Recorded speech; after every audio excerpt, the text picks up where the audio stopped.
Thursday, and man, have we got a doozy for you. Yes. Yep, we're live. All right, good. We are live. Live every Tuesday, Thursday here, 9 p.m. Eastern Standard Time. Thank you guys so much for joining. Man, I was so excited to celebrate tonight. And sadly, I think it's still a little too early to celebrate. Signs of celebration are coming, but there's more to the legal documents that we should go through to make sure we're all understanding what needs to be done for Mr. Big Jamie to leave. Oh, this guy's just such a stressor. So happy because we got Christopher Melcher back, our attorney. We got all the insight. We got the documents. This is going to be awesome. Thank you guys so much for tuning in early. Spread the word. Go tweet. Whatever you got to do. Let's do this.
Welcome to Popcorn Planet. I am Andy Signore, and we are live, just like we are every Tuesday and Thursday here on Popcorn Planet.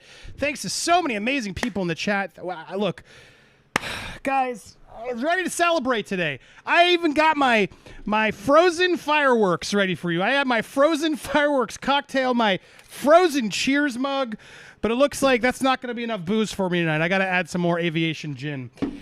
Oh, guys, just when we thought it was over, I'm worried it's not. And I don't, guys, what's this mean? So we were celebrating because we got all these press stories, all these headlines out there that were saying, Jamie has stepped down.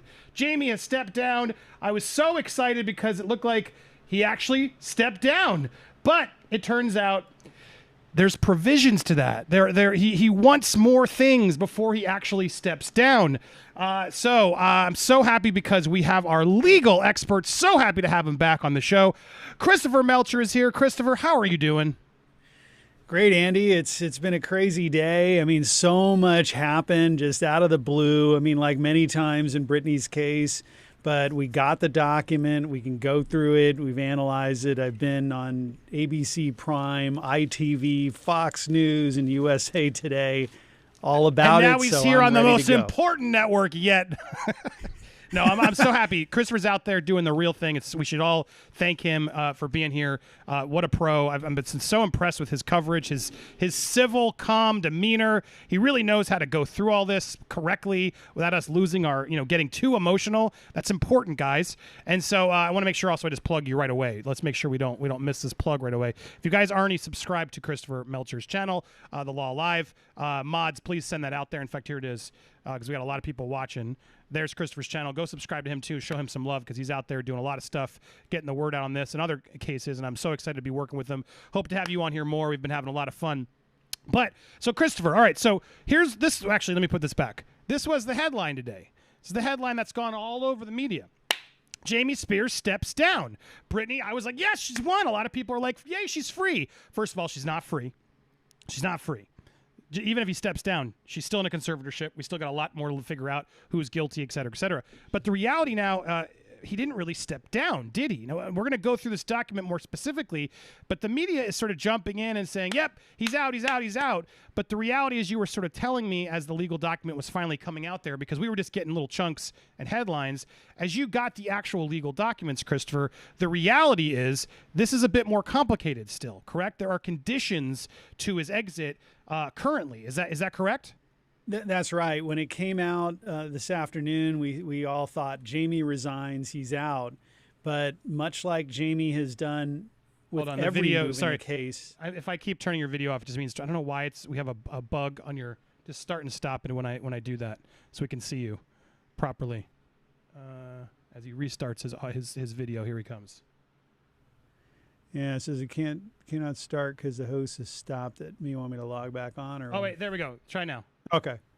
There he is. There's that. All right. Okay. Sorry again. So go ahead. So the headline that we saw was Jamie resigns, and it's like, wow. But much like Jamie has done with everything, there's strings attached to it. So we're going to go through what those strings are. So this is really a kind of noisy withdrawal, and also he's trying to negotiate terms of surrender. So there's nothing straight about what he's doing here at all. So it's not over. I was hoping like, hey, we don't even need September 29th, the next court hearing anymore, because this is done and we can just get the new conservator in place, start investigating what's been going on for the last 13 years, get that next step of terminating the conservatorship altogether. But no, there's going to be a hearing, I think, still on September 29th, because Jamie's not going to leave. He wants money when it comes down to it. Well, I'm getting extra booze. Just sorry, guys. I'm going to get a little extra. Oh, my God, that's too much. That's a lot of serious proof. Might be drunk by the end of this whole stream. Christopher won't be here for that part. But I need to drink a little bit because, man, this is frustrating me. Just when we thought we had a win, we still got some hiccups to jump through. Some hoops that Mr. Spears, big old Jamie, can't just let us have the win. Of course that. Now, not only that, I'm told, as I've been looking through, because it's a lot, it's not a ton, we'll be able to get through it all. But the other big thing, as we're teasing this for you guys as people are getting in the building, the other big thing about this document, right, is he throws Lynn like crazily under the bus. He starts going very aggressive in a lot of ways that aren't going to help Britney really or anybody in the end of the day, right? This is almost like it's sloppy in that way too, right? Yeah, I kind of think he needs a refund from his lawyers here. I don't know, who, if it's a lawyer really wrote this thing or if it was his crisis manager that wrote it, because it's a hot mess. It's a terrible legal document. And really all he needed to say is, hey, I'm willing to step aside. And he actually would have looked good had he done that. But he goes on for like 12 pages bashing Lynn Spears because she attacked him in one of the earlier documents. And it's really irrelevant. It has nothing to do with the issues in the case. But when you are going against somebody in a court case, you want them talking, because the more they talk, the more they're on record, and then you can test those allegations later on. So this is beautiful that Rosengart's got him talking. We're going to go through all these things that he's saying, and there are some problems. He makes fatal admissions. He basically shoots himself in the foot when he's trying to shoot Lynn. Oh, well, I do enjoy watching him shoot himself in the foot, but at the cost of Brittany, I don't. All right, well, guys, we're going to get through this document. We have it right here. Here's the full document, which we will be just reading through with all of you, with Christopher's analysis, legal analysis, and that way we're not just completely guessing here. Before I get there, though, I do want to thank everybody who's tuning in. We already had a couple supporters come in. That's how the show works. If you pin comment, you can use the stream elements or super chats. It helps the channel support our coverage, but also get you on the show. So thanks, you guys, for who've been doing that. And first up was Jade Lady 173 Mary. Jamie wants the attorney fees and 12th accounting paid by Brittany. Correct. We'll get there, and I want to get Christopher's analysis on is that likely? Will they end up paying to get him out of here? We'll get to all of that. Lots to cover. Paul, also got to thank you for the super chat. Andy, your climb back to redemption is inspiring. So happy that your channel is thriving. You deserve it. Cheers to the best channel on YouTube. Oh, that's really nice of you, Paul. Thanks so much. Hard work, man. I want to say, because I'm a big fan of Sloan, the YouTube channel, and I was watching him. He was doing a stream earlier, and I know he wasn't talking bad at all. He just doesn't know me. But I know he sort of had some hesitation. He's like, yeah, I saw Andy. He's only been reporting on this for the past couple weeks. And to be fair, that's true. I mean, I've been reporting on it since the tapes. But if you actually go back, I was doing free Britney stories before then. I actually did one earlier this year when I sort of found out about it. I just didn't know, and I think that's the reality of so many people didn't know. And as I started doing the coverage, like, it started affecting me. I didn't just do it because you guys were watching. It was because of views. No, it really affected me when I heard the tapes as a dad and digging down the wormhole and seeing all the stuff that they've sort of forced her through and the custody they've taken away. That's really where I got really connected to this. And then obviously, as you guys were so engrossed, I was happy to keep reporting it, because typically I do a story like this sometimes and my audience doesn't connect. Christopher, I've done this. I've had I'll do a story about The Bachelor. I'll do a story about stuff that people wouldn't predict I'm into. And I do those stories and my audience doesn't watch it. And I realize, well, I can't sadly keep going that much because it'll just tank my channel. But in this one, the fans were into it. So I was so happy to be able to run with it. I'm so grateful to all the supporters and fans and my original audience who've learned all about Brittany. I think it's beautiful what we're doing here. So grateful to all of you. Just wanted to sort of put that out there, as I know there's some new people wondering, what's Andy's intentions? I mean, obviously anybody on YouTube has intentions to do well, Christopher. That's the first thing that's most important. But I think how well are they reporting? How honest are they being about the reporting? That's really what you want to look for, making sure, look, a lot of people jump from topic to topic, but are they doing it well? Are they doing it fairly? Are they doing it honestly? Are they doing it genuinely? I think are the things we want to look forward to. And so I did want to call it Sloan because he was calling me earlier. I'm a fan of his. I think he does some really good work.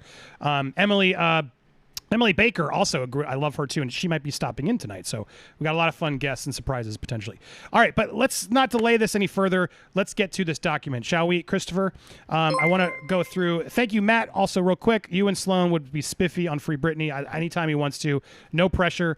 Leave him alone. Don't pressure him. I know he's like, I got anxiety. Totally get it. I'm a fan. Want to make sure he knows that and support what he's doing. As long as all of us are genuinely doing the right reporting on this, I think that's key. The more the merrier, right? All right, so Christopher, let's get through this, shall we? So let's start this up now that we're 9 o'clock. Perfect, right on time. We did a little bit of pre-show. Now we're getting into the meat of this story. So this comes in. This was filed by Jamie. This is his.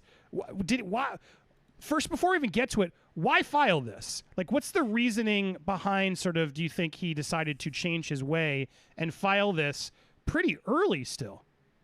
It is. He to oppose this motion that's set for September 29th, he would have had to filed his papers about 2 weeks before. It's 9 court days before. So we'd be looking like mid-September is when his paperwork was due. So he got his homework in early, and there's a reason why he's doing that. Most of it is because of public image. We know that he spent over $500,000 on a crisis manager and publicist to try and rehabilitate himself. So this isn't done out of kindness. or just to be efficient, he's doing this tactically because he's under threat. He knows that he's going to get removed, or he thinks he's going to get removed, and he's trying to protect himself. So he thinks that if he comes in here with this resignation, that at least apparent resignation on its face, that people would maybe ease off of him, and that he can set it up for his ultimate goal, which is to get all these attorney's fees and other compensation that he's seeking for himself approved. So we're not fooled by that, but that's exactly what he's trying to do. Right. So this is a little bit of the writings on the wall for him. His lawyers and such must be sort of telling him this isn't looking good. Let's try to use this now as we can to see what we can get. Is that a fair summary? Well, yeah. So he knows that he's in the crosshairs, and there's been some suspicion here about whether he would negotiate terms of surrender. It's totally inappropriate, though, by the way, because he's in a fiduciary capacity. So that's the highest duty that we could have under the law as a fiduciary, as a conservator. So he can't do any transactions that interest himself or that are against Britney.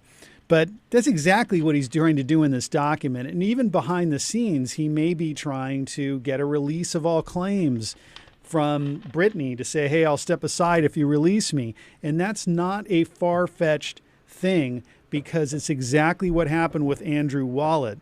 And I may do a separate video on this later, but the Andrew Wallet, when he was the conservator, he stepped aside and he got a full get out of jail free card when he left. He got a release of all claims, even unknown claims, and his bond, which was like $48 million bond, like an insurance policy on him, exonerated. And Sam Ingham, of course, approved it.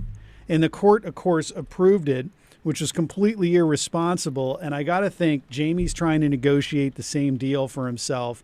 This time, though, we have a real attorney who's going to look at this and say, no way. And but that was my suspicion, that he would be trying to do something. Here, it's not a huge ask. He just wants the $1.2 million and other stuff approved. But I think behind the scenes, he may be asking for something greater. All right, so let's start this document. And thank you really quick, just so I make sure as we get through this, I'll take breaks a point. If you guys have questions for Christopher or me, or just things you need to get off your chest, you can send them over. And real quick, we got one from Mary. Should Jay be pulling out personal medical addiction, mental be publicly published in this? Should Jamie be putting out, should he be putting out personal medical addiction and mental stuff? No, he shouldn't, right, Christopher? That goes sort of against what his role currently is, right? All of that is sort of bad news. If he has receipt of any of that information, he needs to keep it private. And this is the reason, one of the many reasons why he needs to be removed. He's a combatant now. He's fighting actively with pretty much everyone. No one wants him in this role. And now he's disclosing all this information. He needs to go like yesterday.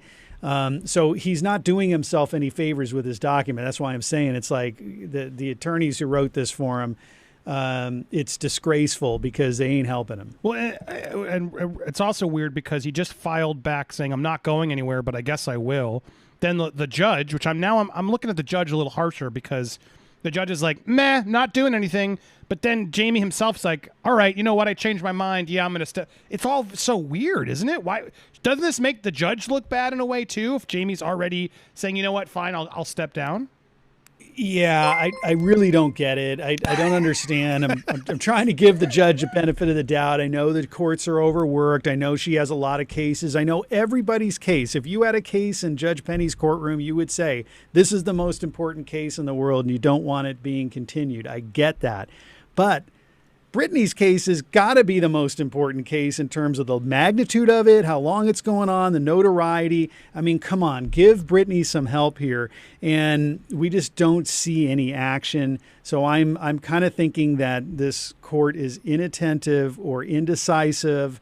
There's something wrong. There's something broken going on, because if I were the judge on this thing, I would have taken action a lot sooner. And that's what the court needs to do. It needs to actively manage its cases. The only reason why Britney's under a conservatorship is because the court ordered it, and the court can get rid of it. It just needs to actually do something, and we just see inaction.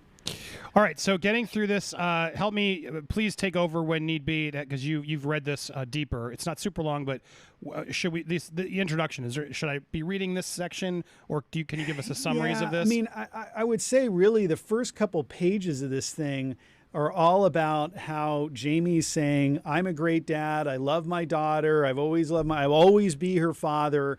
And basically, it's damage control that he's trying to do. So let's read a little bit of his damage control. Brittany Jean was in crisis, desperately in need of help. Not only was she suffering mentally and emotionally, she was also being manipulated by predators and in financial distress. He constantly is pointing at everybody and never thinking that maybe some of the things he was doing could be those things as well. Mr. Spears came to his daughter's rescue to protect her, and this court made the determination that the protection provided by a conservatorship was necessary. We'll figure that out if that was legit and in Miss Spears' best interest. The court also determined that it was in Miss Spears' best interest for Mr. Spears to be his daughter's conservator. From the beginning of the course, Mr. Spears has always been her father. That parent-child relationship has always affected the conservatorship. Sometimes it has been difficult, as are all parent-child relationships are at one time or another. But Mr. Spears has always done what he believes was in his daughter's best interest. Bullshit. And Mr. Spears was the best choice to serve as his daughter's conservator. No one knew Miss Spears better, and no one loved her as much as a parent could. Okay, but we're going to batch the other parent in a little bit. Don't worry, we'll get there. So apparently only Jamie was the good parent, right, Christopher? Well, so this is the thing. Most people who are under conservatorship don't have money to pay for anything, and it would be a parent or brother, sister, somebody like that would be coming on and doing that really for no compensation. They do it out of love. And so here, if he loves her so much, why is he taking all this money? Right. Good question. All right, so continuing this, conservators provided Mrs. Spears with a structure to help her navigate the daily challenges of personal life, family matters, medical issues, career. By the nature of structure, includes safeguards to protect the conservatee from self-harm or harm from others. It is not surprising that Mrs. Spears has often felt constrained or subject to excessive supervision, but at least for the greater part of the past 13 years, the conservatorship has worked as intended, and every step along the way, Mr. Spears has offered his daughter love, support, and encouragement, both as a conservator and as a father. It's just always a bad sign to me when the dad has to sort of prove it in legal documents that he's being a good dad versus his own child. Obviously not it's not written by him. I mean, it's a lawyer speaking for him, or the crisis person speaking for him, because I'm sure he doesn't talk this way. And one of the earlier documents, I do believe he thinks this whole part about I've only been in my best interest. That's always what he says. Like, I do feel like there was something where he's telling his lawyer, make sure you say I was a good dad. I was always here for her best interest. There could be a little bit of that, no? Well, but it was maybe a month or so ago he filed a document saying he hasn't spoken with her in a long time. So I don't know how he's offering all this love and support when he doesn't even speak with her. Very, very good point. For example, Mr. Spears expressed desire to engage in her career, to record or to perform, including in a World War tour. Mr. Spears and the team of professionals, blah, blah, blah, provided structure. So he really is, and he's just trying to justify everything he's done. When Miss Spears did not want to engage or could not do so, Mr. Spears and the professional team supported her wishes and enabled her withdrawal. Bullshit. As opportunities arose, Miss Spears first ensured that they were presented and discussed with Miss Spears, and that she understood these obligations, pursued them on behalf. Like, I just don't buy this shit, because she's made it very clear he should be criminal. It seems very clear he was holding custody rights and using things over her head to get what he wanted. I'm sure there's going to be a lot more revealed by Brittany in time when she's able to, and all of that's going to go against a lot of this. But right now, he's just trying to who does this goose up? The judge? Like, who is this really being written to? Yeah, I think it's just trying to rehabilitate his image. I just don't understand why he thinks anyone would change their opinion about him just by writing this. So it's really unnecessary for him to go through all this detail when some of it's just clearly untrue or no one's going to buy. Right. And then the other question is this a PR play where they knew the media would just run with Jamie left? When the reality is now everyone's like, yep, all right, we moved on. Woo, we helped Brittany. Jamie's gone. But they don't realize there's still nitty gritty that actually everyone rushed with and didn't actually hold back on. That could cause Brittany some more stress, and it might not actually fix it. Could that have been a PR move? We know it's a PR move. You look at the very top of the document, there's no little tiny writing on there. Little tiny writing on there would mean that it's filed with the court. And it says date, time that it's filed. This is not a filed document that we're seeing. This could have only come. It could have only come from his counsel. It was first reported by TMZ, who has been pretty much pro Jamie. So I'm pretty sure that it was leaked to TMZ and before filing. Very good points. Why is he sending? I mean, this is why is he sending it to TMZ before he's sending it to the court? Exactly. And he's been so tight with them. Sorry, I need a shot, guys. If you're drinking with me, go ahead. Jamie's making me go nuts. All right, continuing this, we left at all right. So there's no doubt that it saved her from disaster, supported it when it needed her. I'm zooming through now. At first, her first order of business, her new attorney filed a petition to remove Mr. Spears, but rather than taking the time to review the history of this, the history of this conservatorship in order to understand factually what has actually occurred, and rather than reaching out to counsel or making attempts to resolve matters cooperatively, Ms. Spears' new attorney filed this petition without adequate investigation and based on unstamped shading. So he's basically saying Britney's a liar. Whatever Britney's telling is not true. He's also really attacking Rosengart. So he's saying, look, this new attorney is really taking the bad one is Rosengart. That's what Jamie's saying. Rosengart was just hired. He's super aggressive lawyer. We heard Jamie call him that earlier. He doesn't even have the file. He's just on the job at 2 days, and he's already attacking Jamie. So he's trying to shift that over to say Brittany's being taken advantage of by an aggressive lawyer. Don't blame me. Thank you I'm for being supporting attacked Brittany # jail for Jamie. Oh my goodness! Sorry, we have to pause when the donators do that. And just donated $100. Buy that for $1. Oh my goodness! I know you're all watching for this document, but I got to support my supporters, and that is so generous and amazing of you. I'm so grateful for you and supporting this coverage, because that's what keeps us going. Your support means the world to me. I can't just ignore that like other channels do. Holy crap, Ann! I am speechless. Everyone, please throw some applause emojis, some Popcorn Planet emojis for Ann. She just sponsored this segment of the show. Ann, you are amazing. Thank you so much for your generosity and your support on this channel and everything you do. It inspires me to go deeper, harder, longer. Ann, I'm in your debt. That is so amazing. Ann, thank you. I want to devote more time, but I know we got a lot of people who want to read this document, so I will be thanking you throughout the stream, Ann. I'm so grateful. Also, Carissa, thank you, family of 6. No qualified immunity should be granted to the court-appointed staff, and most importantly, the judge. Policies and procedures were definitely not followed. Facts. That's not happening. Jamie can't ask for that, can he, Christopher? Well, I think the comments about the court and the court's immunity, but Jamie doesn't have immunity. He can be held responsible for all the conduct that he's done. There is some limitations on suing a conservator because, the court did appoint him and the court did approve many of the things that he did. But what information really did the court have when it approved those things, and what information did Sam Ingham have when it was approved, and was Sam Ingham even properly appointed? So there are things that are going to happen that hopefully a lot of that stuff will be unwound and Jamie would be held accountable.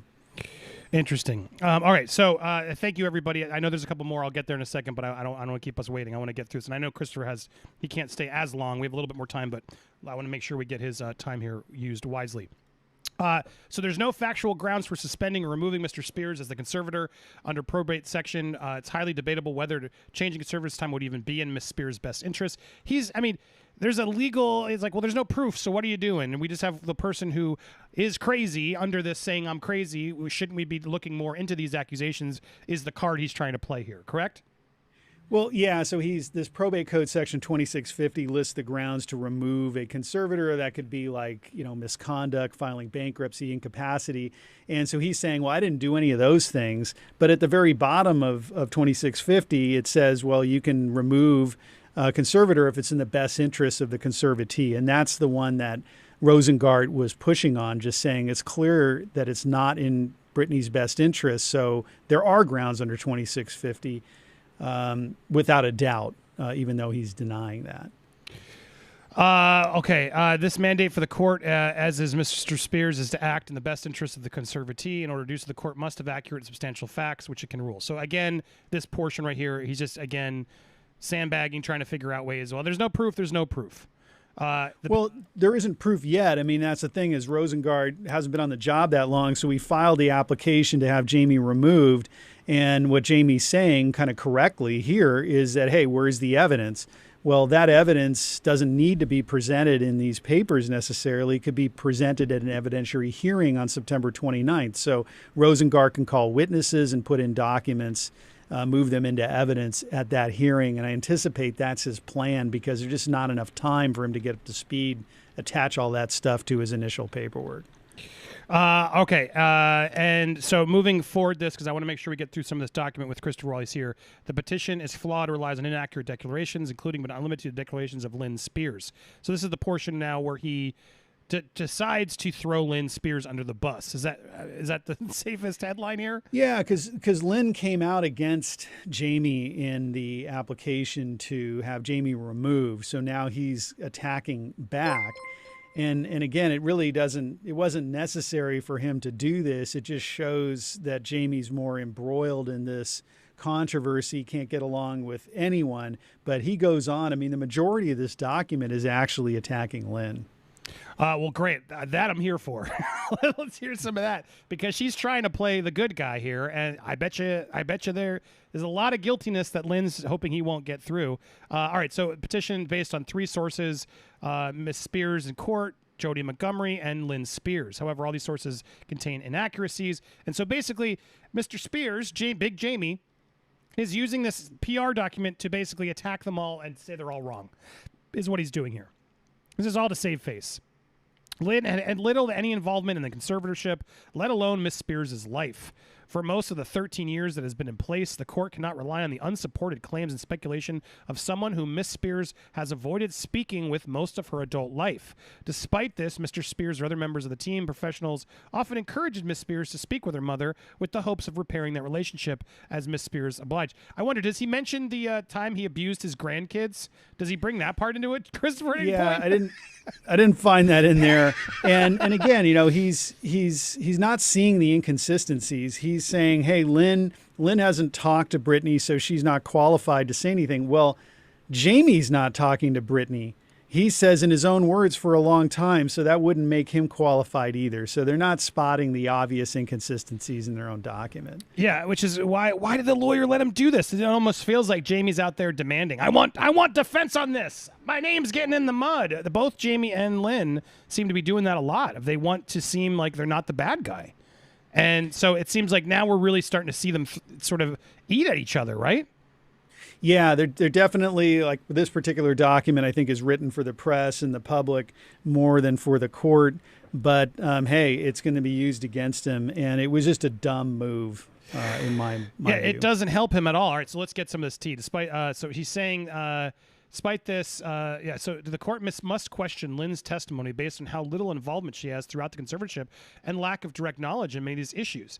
This includes Lynn's summation of the current state of the relationship between Miss Spears and her father, and what may have caused that state to develop. I don't know why Jamie's opening this. Like, again, he abused his grandkids. Like, that was a huge moment that I think did shift things for Lynn and everybody and Brittany. And a lot of things why she finally, I think, stood up against a lot of this and was like, enough. Because she lost custody. You guys got to remember, she lost custody when the head of her conservatorship couldn't be trusted with her kids. Like, that's a massive thing that I think was a huge... We don't want to talk about that too much because we don't want to talk about her kids. I don't want to talk about her kids, but it's an important moment to mention because Jamie, that's a fact. Like, there was a restraining order and things that he couldn't come near his own grandkids. And the fact that they have sort of allowed that, and it's not even coming up at all, and he's focused on Lynn, and Lynn's not around. Like, dude, you have no basis to talk. Lynn may not have been around, but she at least didn't abuse the grandkids, which is about the worst thing you can do. I mean, the hypocrisy here is making me go livid, Christopher, right? Well, that's it. And where's the court in this? Why isn't the court saying... it's pretty hard, to get this domestic or domestic violence restraining order, stay away order, or at least it should be. And that requires evidence. And hey, he's got one against him. And then the court doesn't think next step like, hey, well, let's get Jamie out of that role. I mean, that's just what's mind-boggling to me. Immediately, right. There's no critical thought happening here by the court. They're just going along with and basically rubber stamping things. It's just absolutely amazing. Okay, so Lynn misrepresents how Dr. Benson was chosen, his credentials, and how Miss Spears' treatment plan was developed. Lynn makes several false statements in her declaration regarding her medical care. So now Jamie is going in and starting to reveal medical information. Based on those false statements, Lynn draws several conclusions upon which Miss Spears' new attorney wrongfully relies on.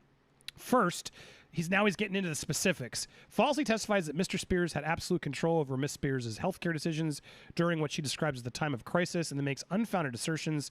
But Mr. Spears did not choose Miss Spears' doctor. Miss Spears did. Sweet, was she involved in the conservatorship or was she not? I'm so confused. Who's the Miss Spears? Is this Lynn or Brittany? Yeah, I know. It was again just very poorly drafted legal document. When you got so many Spears here, just use their first name. I think we can get beyond the miss. But who is he? Yeah, I think what he's referring to is that I think he's saying that Brittany had interviewed Dr. Benson and selected Benson. So that's the way I'm understanding Jamie's accusation. So Miss Spears is Brittany. Okay. He's saying that Brittany chose a doctor and okay. Maybe I'm sure there's more to that story, but okay, whatever. Second, she mislabels him as a sports enhancement doctor. Dr. Benson is a Harvard-trained psychiatrist, double boarded in both psychiatry and addiction medicine, who served as clinical instructor, high-stress environments, blah, blah, blah. Dr. Benson is well-suited to treat Miss Spears. Unfortunately, it appears that Lynn has not accepted the full extent to which Brittany has had addiction and mental health issues or the level of care or treatment she needs. Again, why is he saying this out loud, right? This is already the beginning of, that's exactly what a conservator shouldn't be doing. Well, exactly, and he's not just saying it to the court. He leaked this document. So he might as well have just called TMZ and just given an on-the-record statement. It's completely outside of his role. It's a total breach of his duty to her. Because, again, you could put stuff in court documents, fine, Jamie, but you didn't do that. You gave – this is a TMZ document. And then he's saying here, the minor children should not be discussed or referred to except in sealed documents. So he's trying to not have the abuse mentioned. He doesn't want to mention that he actually was abusing his minor children, her minor children, because that should be sealed and referred to because I guess of whatever terms they made. Oh, my God, I hate this man. And this is helping him because he's defending himself. Jesus Christ. Lynn is not a licensed psychiatrist or addiction therapist, yet she alleges that the medication prescribed was entirely inappropriate.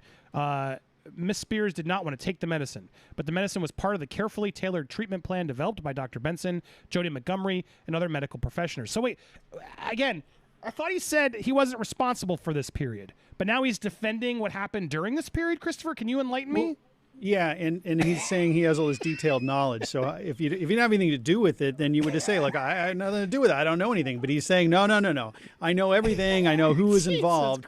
And then he cites, well, Sam Ingham also approved the plan. Well, what the hell? I mean, look, I'm a lawyer. I don't approve medication plans for my clients. I and he's don't even know that saying, stuff. well, Lynn couldn't. How could Lynn know if it's right? But now the lawyer knows it's right. Oh my God, he's all over the place. And what's most frustrating, guys, this is kind of hilarious. He's so out of it. He's basically saying, I wasn't involved. That's been his defense. And now he's saying, well, all this, then he's proving he was involved. Lynn falsely claims that Miss Spears was forced to enter and remain in the treatment facility. Again, all of this is so weird because he's admitting to things that he said he wasn't a part of, correct? Well, that's right. And then he's also saying, well, Brittany herself approved the treatment plan and entering the facility. Well, this is the person who allegedly lacks the ability to care for herself so much. So she's so gravely disabled or incapacitated, whatever they're claiming, that she needs a conservatorship. But then when it's convenient to him, he says, well, but she consented. Well, how can she? You can only consent to something if you have capacity. So which one is it? Right. So he's, as many things here, he's playing it against both sides. If she has the capacity to consent to medical treatment, then she should just make her own decisions. She doesn't need a conservator over a person. She agreed to be checked in. All these things are proving that she picked the doctors. I thought she wasn't able to make those decisions. He's only encouraging more of why were you all there in the first place? All of this going against, this is really actually a good, so in a way, this is a great document for them. Well, that's what I'm saying. If you have somebody who's untruthful, the best thing you can do in litigation is just have them talking. Right. the more he talks, the more he unravels the web, as Lynn Spears posted recently, and why we were all making fun of her. The webs we weave. All right, so yeah, all this admitting, yeah, she was on lockdown, but she was free to go, but she checked herself in. All of this stuff proving she was clearly able to do it all herself. Miss Spears was aware that no one could force her to enter or stay in the facility, both of which were confirmed. Guys, she didn't even know she was going into conservatorship. Lynn signed on that too. Like, we have that proof. Like, they did everything they could to avoid, right, Christopher? Like, when you're put into a conservatorship, there's like a step where they have to like tell the person legally, yeah, you're going into conservatorship, and they voided that. They didn't do it.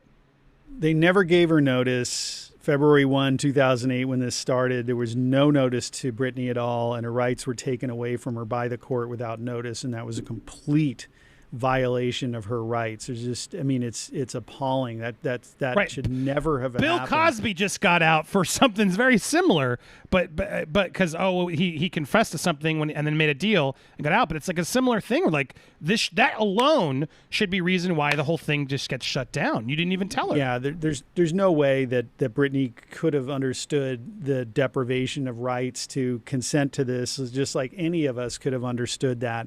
So I really doubt that anything about this is voluntary, even though that they're claiming it is. So that there's so many issues here, and then also the implied threats. So we have a lot of people who will sign a contract and then try and get out of it later and saying, yeah, that's my signature, but I didn't do it voluntarily. So we'd have the same kind of defense here, where it's like maybe Brittany said, okay, I'll go into the facility, but what threats or promises were made to her when she said okay? And I think there was some indication here that Brittany that she would be punished if she didn't go along with it. So I think when we get all the facts, when we get Brittany's story in full, we'll see that even if she said okay to things, it was because she was fearful of retribution if she said no, and therefore right. It's not voluntary. Correct. Holding up the custody of her kids. Do you want to see them? Do you want to get more time? Do you want this to go away? Just follow along. And Brittany's proven to be sort of more passive like that. She doesn't like to have confrontation. She's talked about this. So all echoing it. All right. So she was aware she could leave. Yada yada yada. Miss Spears was at the facility. Even Miss Spears welcomed other visitors. They're saying, "Oh, you're fine. You could bring in guests to the place." Lynn wrongfully conflates Miss Spears' approval of the payment of expenses with complete knowledge and control of the underlying activities. What does this mean? And I want to hit back on paragraph 16 a bit, where he's saying she was not on lockdown. She was free to go in and out of the facility. And then line 19, she visited her children at the facility. Well, who on earth wants their kids going into some mental hospital and seeing them there? Nobody would want that. And if it was true that she could leave, she would say, well, I don't want my kids coming into this place. I don't want my kids seeing me here. So she would say, hey, well, let me leave and let me check myself out, right? Because that's what it says on line 16. I'm going to check myself out. I'm going to go see my kids. I'll check myself back in. No, she had their kids at the facility. The only reason why she would see her kids at the facility is she was not free to leave. See, that's why we have Christopher here, because he's finding that shit out that makes us even more mad. All right, so, sorry, where were we? So were we here? 17, she could... No one could force her to stay. Yeah, I mean, we kind of covered the same and then stuff 18 here, over. Mr. Spears was approving the payment for all expenses. Jamie was. He automatically had knowledge of the entirely says circumstances. That is incorrect. So wait, he didn't know the expenses? Well, what the fuck? Isn't that his job, even at that point? These were strengths at time of crisis. Was not available due to personal health. Oh, because he had that health problem. So he's sort of blaming now. Oh, I wasn't there to foot the bill on this, even though that was my job. I was sick. Yeah, there were some times where Wallet was doing it, so he's saying he's not responsible when Wallet was doing it. Jesus Christ. Can you imagine a boss is like, hey, I was sick that day, so it's the guy who I put in my place. It's his fault. It's like the worst employee ever. Worst boss ever. Just blame. So it wasn't me. I didn't do it. Nobody saw me do it. Number 17. Formerly has been completely cut out of having access to his medical information. Medications, again, the medical information decision-making had been in the hands of Jody Montgomery. I don't buy that. Why wouldn't he have gotten information like that? As the head of conservative... what he's getting at in like paragraph 20 is basically saying that he cuts a check for $10,000 a month to Montgomery to cover medical expenses, and then Montgomery uses the $10,000 to pay the individual medical providers and medical bills.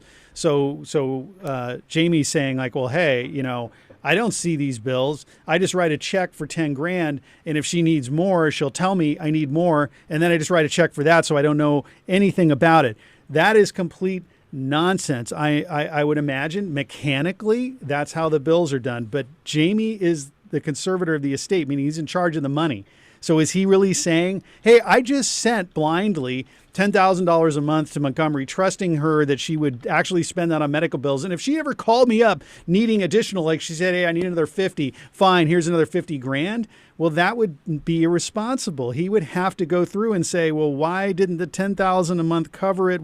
I need some backup. That's what he's supposed to do. He's supposed to control the stuff. But no, he's saying, no, I just blindly sent the money without ever checking it to avoid being accountable for knowing this information that he's allegedly has.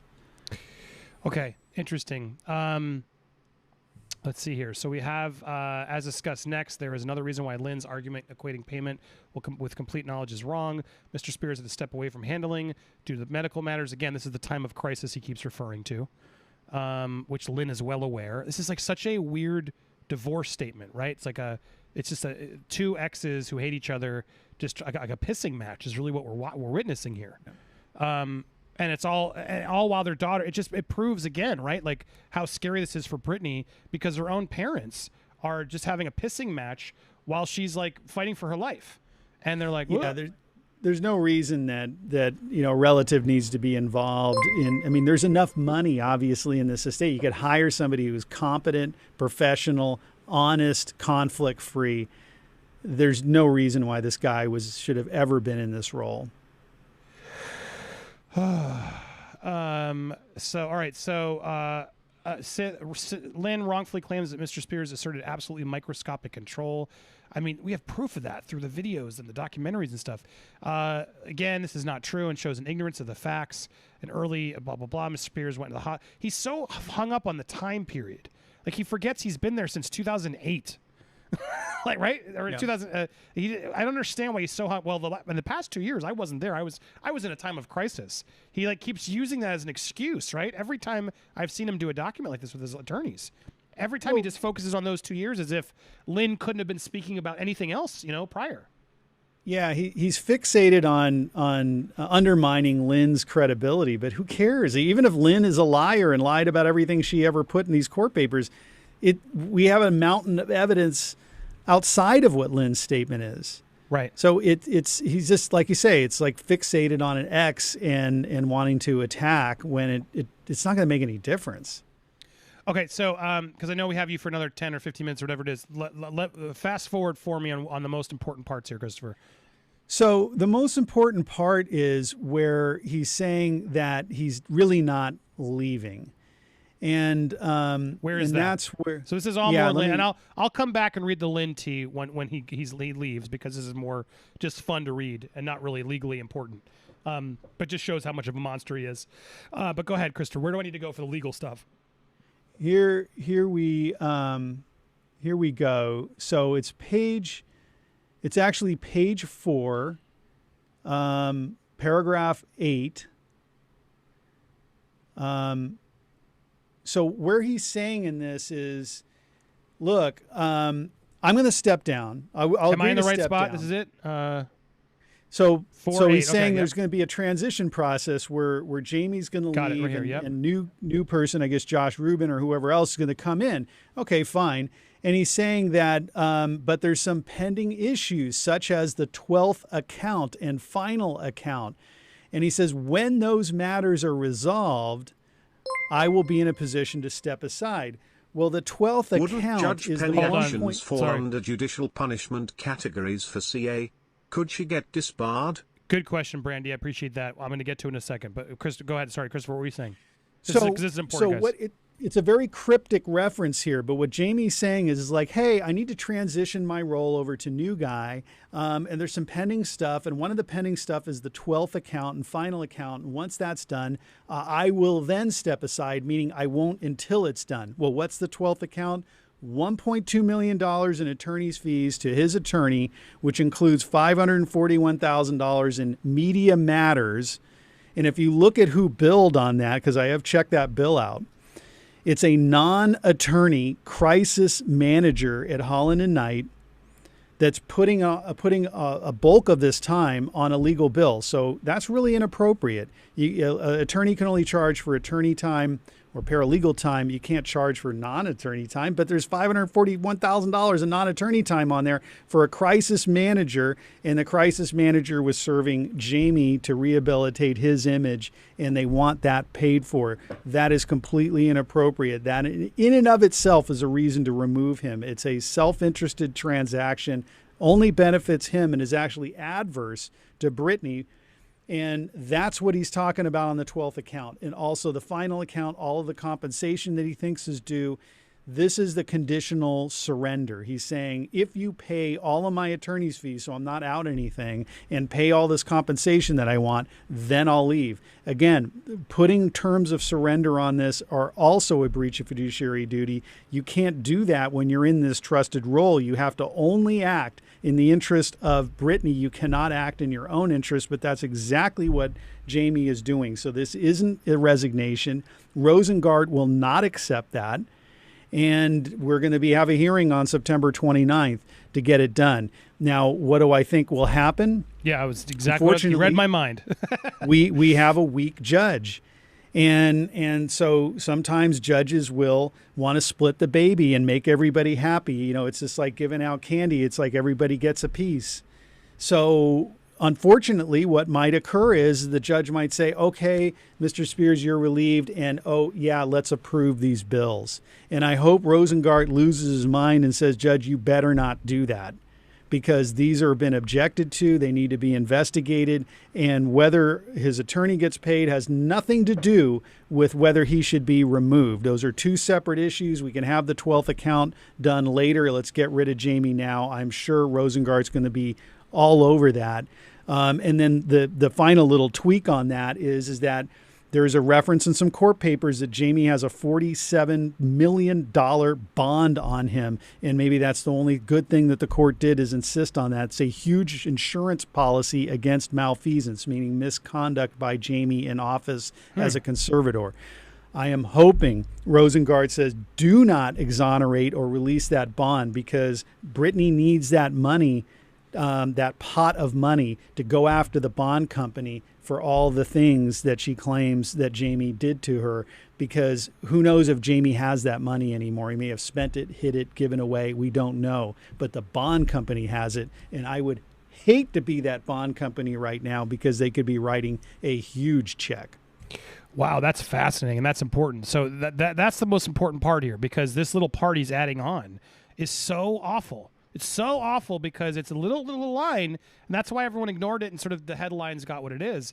But we, as we're going through some of the tea with Lynn, which also is distraction, this really is the most important part of the evening, because you guys got to understand, Brittany and Rosengart have been so good about, you're paying the attorney's fees if you can keep going with this. In fact, they said it multiple times, and so they clearly heard him, right, Christopher? Like this is a clear, like, oh crap. All right, well, let's put this out there so to justify. Yep, well, I'll leave, but you're paying my attorney's fees, right? Is really what this comes down to.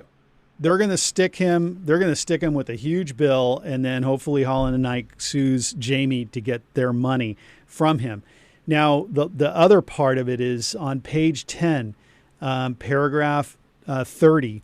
This is the other significant thing. So he goes on and on and on, attacks Lynn all over the place to make her look bad. He says, hey, by the way, Lynn has been profiting off of this too. She's feeding at the trough also. And for the last 13 years, the conservatorship has paid for what he calls the mansion in Louisiana where Lynn lives, including her utility bills, weekly maid service and maintenance, $150,000 a year, $2 million. So Jamie thinks, wow, I'm going to make Lynn look so bad. Well, Jamie is a complete idiot for putting this in here because he's the one who approved it. Why? I mean, it's freaking mind-blowing. Why, Jamie, are you using Brittany's money to pay for Lynn's maid? Holy guys, do you realize what Christopher just said? Look at this.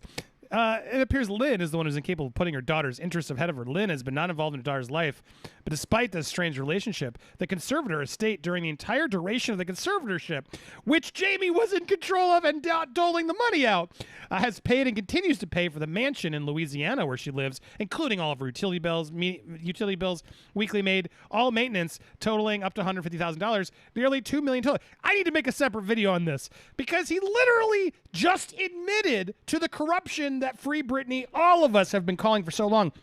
I'm surprised he didn't also say, yeah, Jamie Lynn too. Jamie Lynn's destined to part. Like he literally was just like, F all you guys. I'm out. You're all corrupt. But he paid for it all, right? I mean, how stupid do you get? I have no, like I say, it's whoever wrote this thing really doesn't have a good handle on preparing legal documents. I'm sorry, because they think they're attacking Lynn, but he's actually making a damning admission against himself. There is no reason why Brittany's money should be paying for Lynn's maid service and $2 million of living expenses. That is just asinine that he would do that. He would approve it, and even worse, that he would admit to it in this document where he's saying, I've done nothing wrong. Why would his lawyers allow that to come in? Who didn't edit that to be like, well, wait a second, Jamie, you were in charge of that money. Why did you approve it? Is there any defense to that? That's the problem. And if he comes in and he said, well, Brittany wanted it. Brittany wanted her mom. Well, earlier in the document, he says Brittany doesn't like her mom, right? I mean, we read all that. You read all that stuff.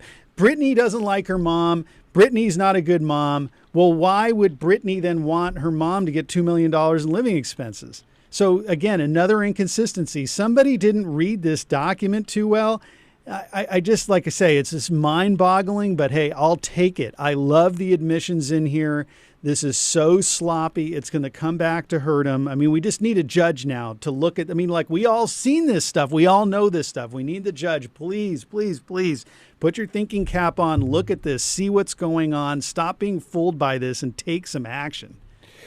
Unreal. This part, I'm so glad you helped me get to fast forward this because this is so important, guys. This is probably the most damning thing he's admitted to. And you're right. Even if he admitted to, well, Brittany picked it.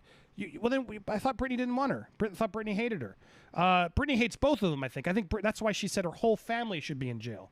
She's made that very clear. We have new allegations about Brian recently, and Lynn putting drugs in to get her into rehab. Guys, it's so scummy what these people are, and Karma is a bitch. It's Brittany bitch. It's also Karma bitch. I like to say that. Christopher, while we have you, what else here is worth? Do you want to point out while we have your legal expertise? Well, I think that's the gist of it on here. I think what we're unfortunately going to see is a little bit more of Jamie. And now Matthew Rosengart had made a statement, I believe, to the press after this saying, hey, Jamie, just step aside. We don't need your whining and accusations and all this stuff. And he's also going to take his deposition. So what that means is a compelled statement under oath. You basically bring him into your office and cross-examine him with a court reporter there. And Rosengart's getting that statement from Jamie, whether he's the conservator or not. Sooner or later, he's going to do that. It's very easy to hide behind a lawyer. He's got, all these expensive lawyers, unfortunately not very good, but they're writing all this stuff, putting it out there.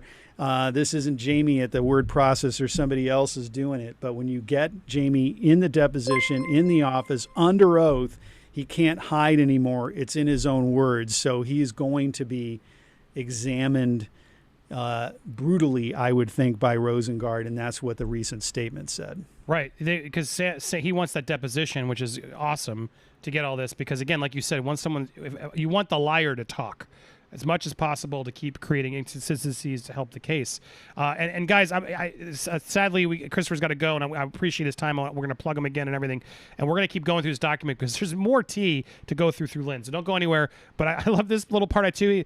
Lynn, it was Lynn, not Brittany, who exploited their daughter's pain and trauma for Lynn's personal profit by publishing a book about their daughter. The book resulted in a lawsuit filed by Osama Sam Lutfi against Miss Spears and Lynn, and the conservatorship estate incurred significant legal fees to resolve it. So is he almost admitting that even Sam Lutfi is innocent? Like, it really does feel like he's just unleashing everything. Like, if anything, all of this is so damning for the Spears family and his control over it all to be like, I thought you were all on the same team, and it's clear they never were. Jamie was an abuser, and Lynn was just a, yes, whatever you say. And now those two people were never aligned, ever. They were never aligned. And so, of course, as Big Jamie gets pushed out and declared the monster, he's going to just call everybody out, including Lynn. Is that your prediction here, that this is going to be the biggest bus-throwing event in the next coming months and as we go? I mean, it looks like a circus act. Everyone's pointing their fingers at each other, and it's sad. It's really, really sad that this is going on for so long, that Britney's had to pay for the circus act. So I think it's, like I say, it's unraveling very quickly before our eyes, and I'm hoping that the court's going to take some action. And Andy, thank you for all the support. I really, really appreciate it. Dude, so grateful. There's one question though before I don't know, before you go, I want to make sure I don't ask. Wouldn't Judge Penny's actions fail under the judicial punishment categories for California? Could she get disbarred? The follow-up question I see everybody asks. Sorry, I know I'm trying to get to all your questions. Could they replace her? How complicated would it be to replace the judge in this? Yeah, it's very difficult to do anything with a judge. I mean, I don't see anything happening there, unfortunately. It's just the way it is. And so Rosengart can ask that the court disqualify itself based on bias or whatever, but that is a very, very difficult thing to do. So I doubt we're going to see Rosengart take that move, because it's very poisonous. If you take a shot at the judge, for disqualification, you better hit the mark there, because if not, you've just certainly made an enemy. So I really doubt that Rosengart's going to do that. He's going to try and work with what he has, which is Judge Penny. And we're going to give Judge Penny an opportunity on September 29th to do the right thing. And hopefully that happens. But an attorney like Rosengart is not going to try and disqualify the court, because he knows it's not going to work, and he's just going to make an enemy of the court, and he's going to allow the court now. And again, it's to Judge Penny's defense, if I can defend her, is that we had Sam Ingham involved this whole time, who was signing off on things. Essentially, we never had Brittany represented by the quality or character of lawyer that we do now. So I'm hoping September 29th we're going to see something different, but that's all we can do. Guys, go subscribe to Christopher's. The mods are putting it there. Go subscribe to his YouTube channel. He's trying to build up a little channel there, and let's make it big. Let's go support him. We're going to have him back as often as he wants to. I love his insight in this. He brings so much intelligence and just calmness and reality, because a lot of YouTube channels and Britney fans were all just going to say, corrupt, Judge Penny, corrupt, she's corrupt. But the reality is, guys, it doesn't help. Doesn't help. The reality is we can't just remove her, because if they try to remove her, as he said, that's not going to help the case. So as much as it's frustrating, as much as we want to scream those things, we got to be a little bit more nuanced. So I appreciate you, Christopher, always for being here and offering that perspective. Everybody, thank Christopher. Christopher, I love you. Thanks so much for being here. We'll have you back again. Give him a wave in the comments, guys. And again, please go support him. The mods are sharing the link. Christopher, we'll see you again soon, man. Thanks, Andy. Thank you, sir. Always good to have him. Wonderful to have him. So amazing to have him. And I'm so amazing to have all you guys. All right, so don't go anywhere. I'm going to go through the rest of this. There's a lot more document to go through. We may even take some calls from you guys. And we do have some surprise guests in store, apparently, after they're done doing things, they're going to come in. I think Emily Baker is joining us at a certain point. So stay tuned. We got lots more to go through and lots more to talk about. Now, how great is Christopher? Can I just take a second to thank Christopher? He's so good. I love him because he thinks clearly. So many judges and people in here just have so much emotions, or and there's so many channels that we get so emotional that we plead to the audience versus actually be real and actually keep it honest. And I always try to do that. Sometimes I get lost in my own emotional take on this story. But he's a wonderful asset. Please, guys, go subscribe to him as he's growing up his own brand. He wants to be out there and more of this, so let's go support him. Super grateful for him. All right, I want to go back through the document because there's a lot we skipped through, particularly about the Lynn shade and the Lynn T. And I want to get your comments and questions in here as well while we wait for other guests to join us as we talk about this, and we'll take your calls. I think we left off on 7. Sorry, bear with me as I connect. Where was the part on Lynn? Oh, here we go. Lynn. Guys, this is sad. Sad for Jamie, which is happy for me, right? Because, guys, he's so dumb. He's so dumb. It's like incredible to see how dumb he is, how much he's complaining here. All right, so we're going to get back to this document, but I realized before I get there, there was a few of you that tipped, and I just want to make sure I thank you because I can't do this channel without your support.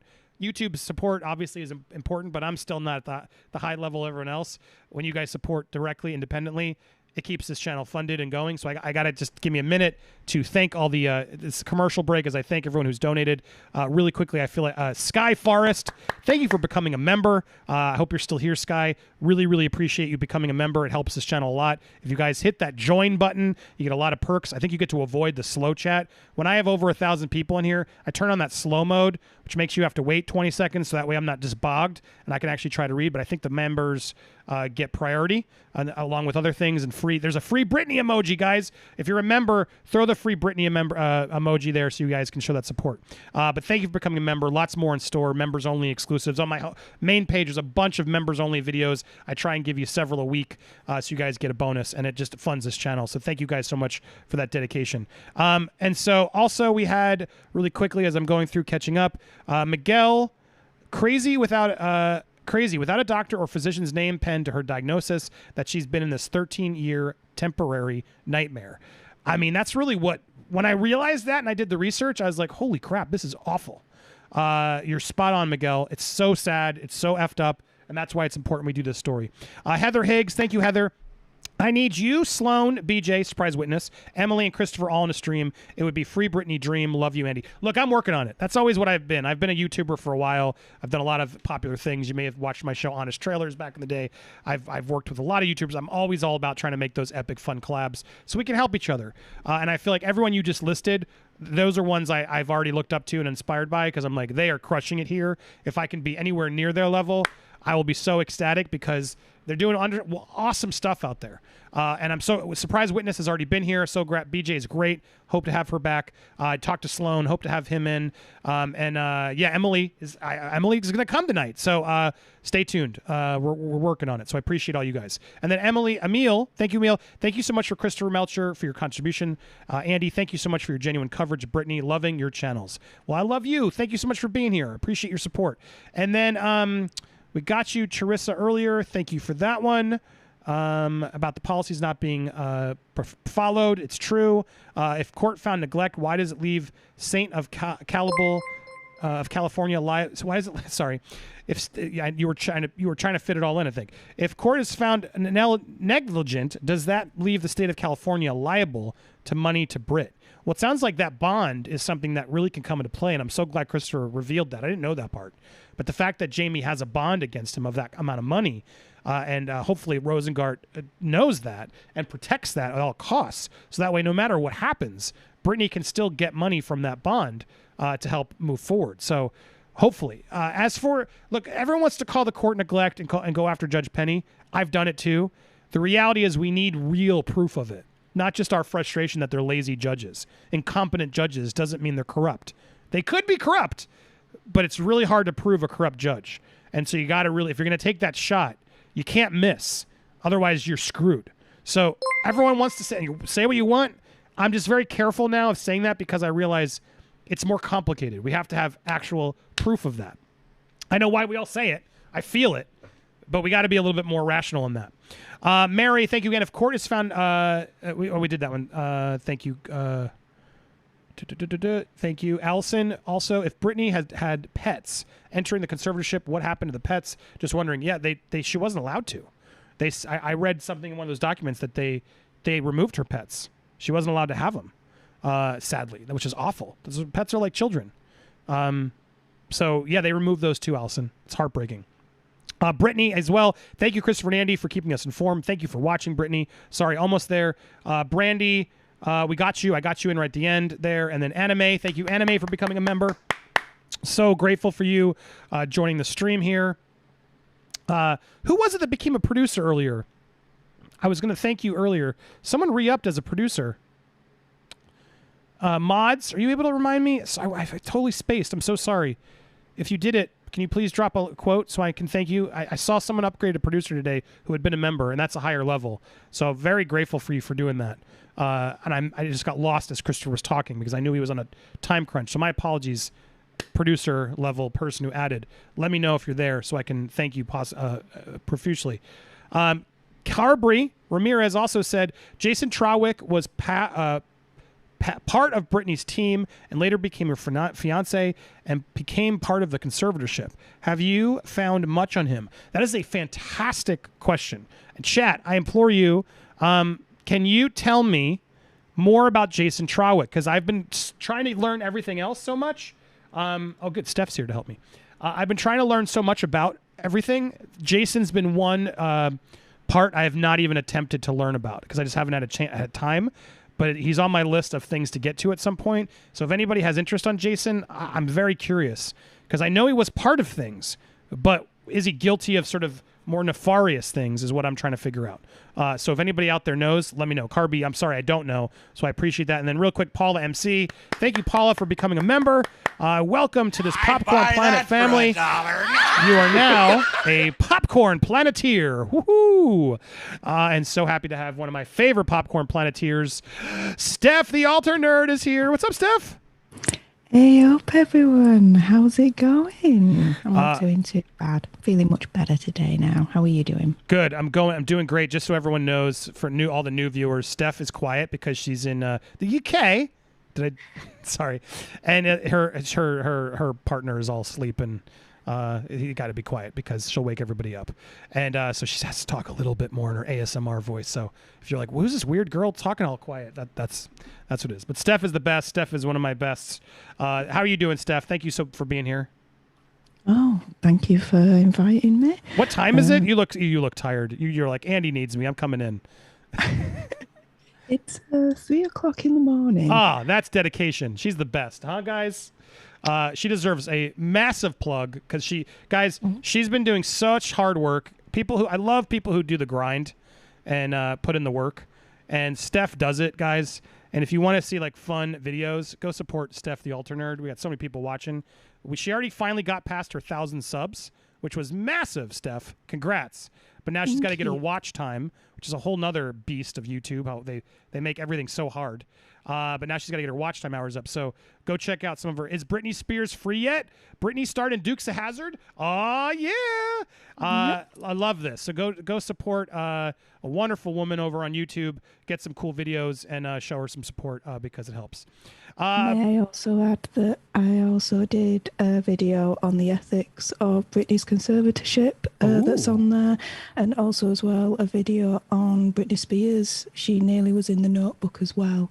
Oh. So there's a few in there because I didn't just want to focus on what's going on in her life right now. I kind of want to celebrate her career as well. So there's a little bit of both in there. Oh, good. All right. Well, you got to put a Britney playlist somewhere there easy so you can all find it. But there's one. Yeah, there's more of them there.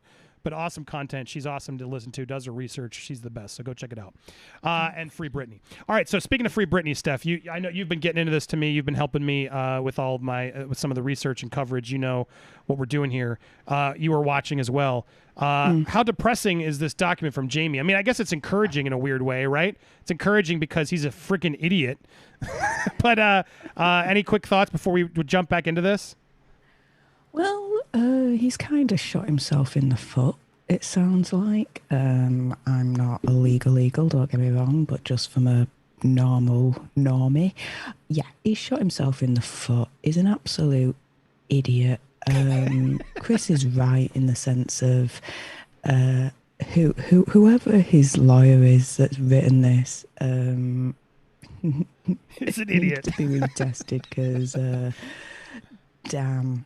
this ain't in the best interest of their client. Let's put it this way, doing this, but it is in the interest of us for the Free Britney movement. There's a lot of inconsistencies. There's a lot of just it's an absolute mess. But that's good for us and the movement, and more importantly, Britney, because Britney's lawyer is going to tear this apart, and I'm so looking forward to that. I actually found, guys, I have an exclusive. You ready for this? Ooh. Exclusive. I found Jamie's lawyer. You ready for this? Lionel Hutz, attorney at law. Anybody got that joke? Come on, how great! He's lying. Her lawyer is Lionel Hutz. He's behind me. I love Phil Hartman. Oh, bless you, Phil Hartman. Rest in peace. Lionel Hutz from The Simpsons, the best lawyer ever. Just Bart the Daredevil, or no, it wasn't Bart. It was when Bart gets hit by the car. Wonderful episode where Marge becomes the voice of reason and doesn't let them make $1 million. But Lionel Hutz is the I love the other episode where he's like when Homer goes to the all-you-can-eat buffet, and it's like this is the best case of false advertising since the never-ending story.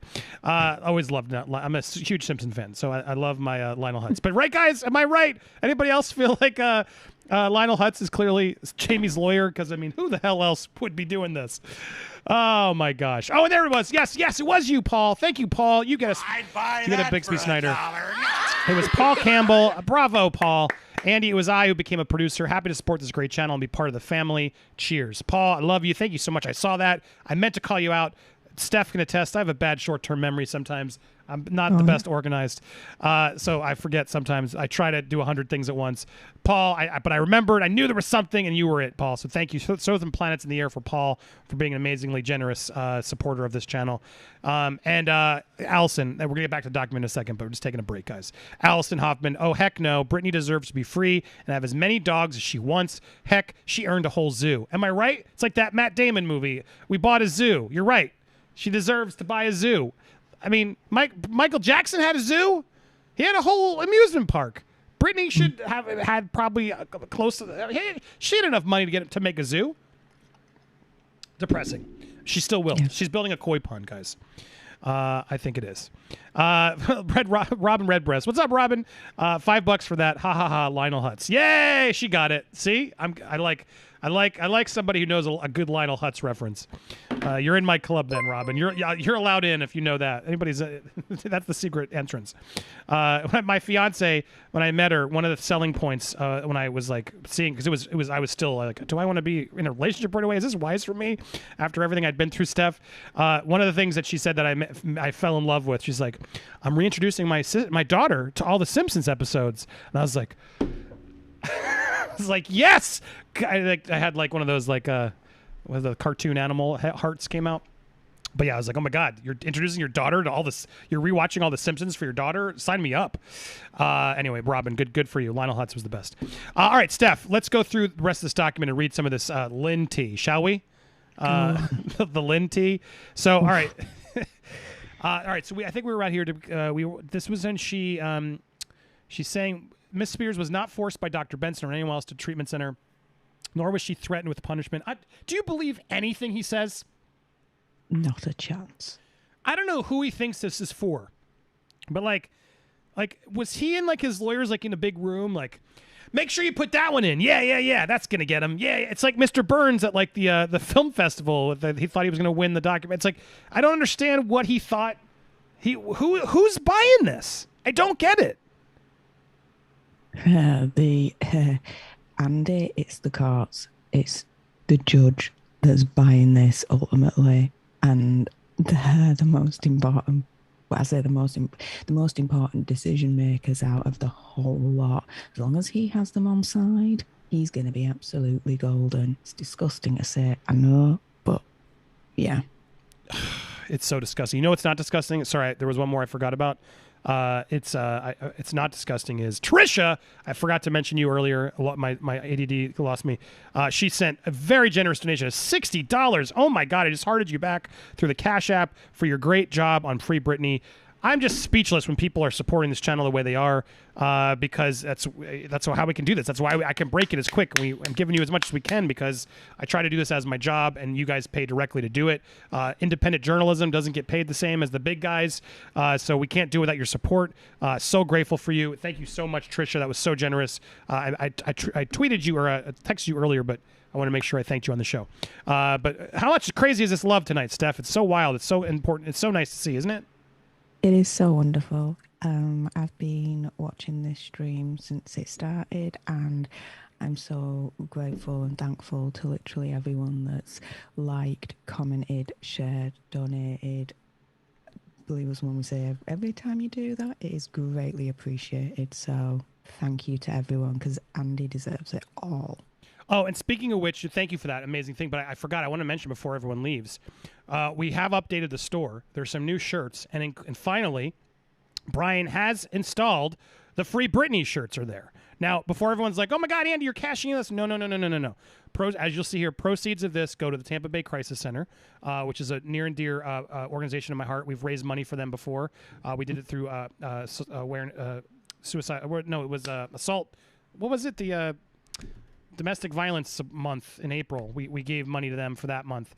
But whenever I do charities, it's a local organization here. It's a crisis center, and you guys have crisis centers all over. If you donate, if you dial 211, you can usually find one in your area if you're having any sort of crisis or problem. Kids, adults, they all can get help there. And every time I can try and raise more money for my local chapter, I try to do it because I know they're doing really good work. And so proceeds earned from this shirt will go to that. So we're not monetizing these shirts. I just wanted a shirt, Steph. I wanted a shirt, and I didn't know who to pay to get a shirt is the real reason why these shirts exist.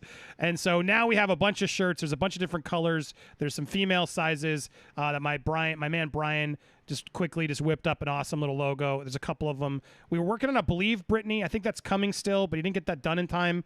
But there's a Haters Gonna Hate that she posted sort of something similar. It says Believe Britney on the glasses. And then there's a bunch of other just free Britney shirts. I really like this one, actually. It's a nice red. But I'm getting a couple of them soon so I can actually wear them on my coverage in shirts. But guys, the link is, if the mods don't have it, it's in my link tree as well. There's the link, mods. But if anybody was looking for one and you want to have one that goes to at least a good cause, there you go. I'll be wearing those proudly soon. Or you can just go support the channel and get some of these. There's more designs coming, but there's also our regular Popcorn Planets. I do make money on those. Very little goes to my designer so we can fund that store. But these are for a good cause. All right, thank you. I don't know why something you said reminded me to make sure I plugged that. All right, here we go. Let's go through the rest of this. So yeah, I'm living for this pissing match because they're setting everything on fire. They realize. I don't think they realize. I mean, he just doesn't care because he's such an idiot. But he's only helping Britney, and I don't think he's trying to help Britney. You know what I mean, Steph? So this is it sucks that it's sort of still happening. But anyway, let's go through the tea. So Miss Spears was not aware aware that no one could force her to stay at facility, both of which confirmed to her by a court-appointed counsel and others. Thus, Lynn's allegation are wrong. Lynn's credibility is even more undermined by the fact that Miss Spears refused Lynn's request to visit her when Miss Spears was at the facility, even as Miss Spears welcomed other visitors. So this is important because this comes in later. Miss Spears doesn't like Lynn. Britney doesn't like Lynn. Britney doesn't talk to Lynn. Britney hates her mom is really what Jamie's trying to get across. So she also conflates the payment. Flawed argument that Mr. Spears was approving the payment of the conservative's expenses. He automatically acknowledged the entirety of the circumstances. That's incorrect. As preliminary matter, there were stretches of time during the time of crisis, which, guys in the chat, can someone help me? How long was the time of crisis? When Jamie had his heart problem or whatever it was, how long was he really out where he can sort of say, yeah, I wasn't there for that month? If somebody knows, or mods can help me direct that, or Steph, help me find that if nobody knows. I think it was like a year. Was it a year? I think. Yeah. Okay. I mean, it's something that I kind of remember, because I remember Britney kind of saying that she's taking time out because of her father's ill health or family issues or something that was linked to that. I distinctly remember that. But yeah, in the chat, if you can kind of build on that a little bit more. Yeah, I'm curious because he's not that it's an excuse, but I want to know, like, okay, fine, you were out for a month because of the surgery. Fine. That's the one thing I'll give you. But how long was that? Because you only get when you're actually out of it. Once you're back home, sorry, I'm sure you're calling and asking what's going on. You know what I mean? So you don't get that long. When you get a sick day, you get a day. You know what I mean? But you can't use the sick day for a whole year as your excuse of I wasn't paying attention. I don't believe it. So, all right. So Dawn Quinones says it was 4 months. 4 months. Okay. So there you go. 4 months is not enough to say, oh, I didn't know. I don't know. I approved the payment for all the conservatives' expenses. But like, dude, he's literally arguing that Lynn's a liar because, guys, there were 4 months where I didn't approve the expenses. Like, how dumb is this guy? This guy's so stupid. He's so dense. So, Ari, one thing, though, that kind of confuses me with that argument is that because he has the keys to the expenses, if he was out for those 4 months, there was, from what I know, nothing filed that granted someone temporary conservator over finances. So during that 4 month period, if he was still the only person that could sign off on the money and all that lot, he must have still been doing it. So that don't make sense to me. Huh. See where I'm coming from? Yeah, I can see that. He's saying there were stretches of time during the time of crisis that Mr. Spears was not available due to personal health issues, and his co-conservator, and so his co-conservator estate, Andrew Wallet, had to shoulder the process of approving the payment of expenses. I mean, this is such a stupid semantics argument he's making. I don't understand what this has to do with anything. There were 12 years. Okay, so whatever. Even if he took a year off, right, which he's trying to say, bullshit, you still had 12 years where you approved everything. And I don't believe someone didn't check in and you couldn't go back to see, all right, what was paid for? Was that right? Was that not right? Shouldn't you, even when you have a sick day, you go back, Steph, and make sure that the work you missed, you're caught up, right? Like, you don't just be like, treat the day you left as a black hole that you never address again. You know what I mean? Like, he's so weird in his, like, this idea that his excuse is, well, I was out sick, so I don't know what happened during that year. I didn't check. You're the head of the conservator. Like, it's your daughter. What do you mean you didn't check?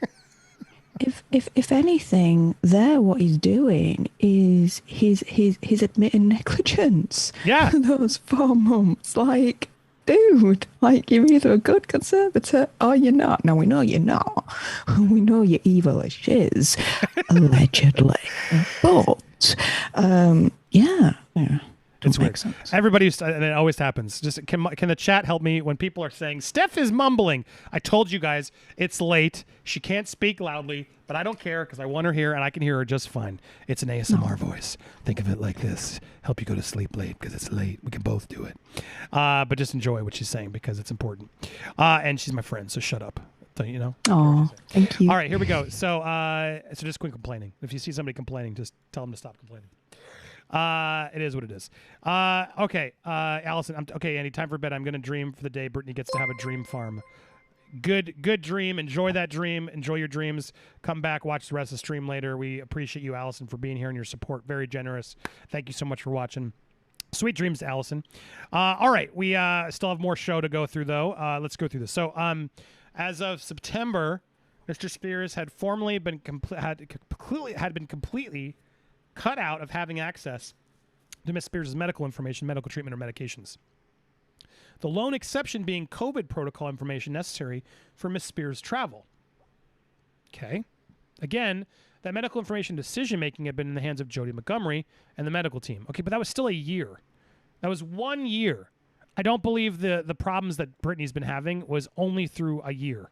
I'm sure she's going to argue that it was through the whole time. Right, Steph?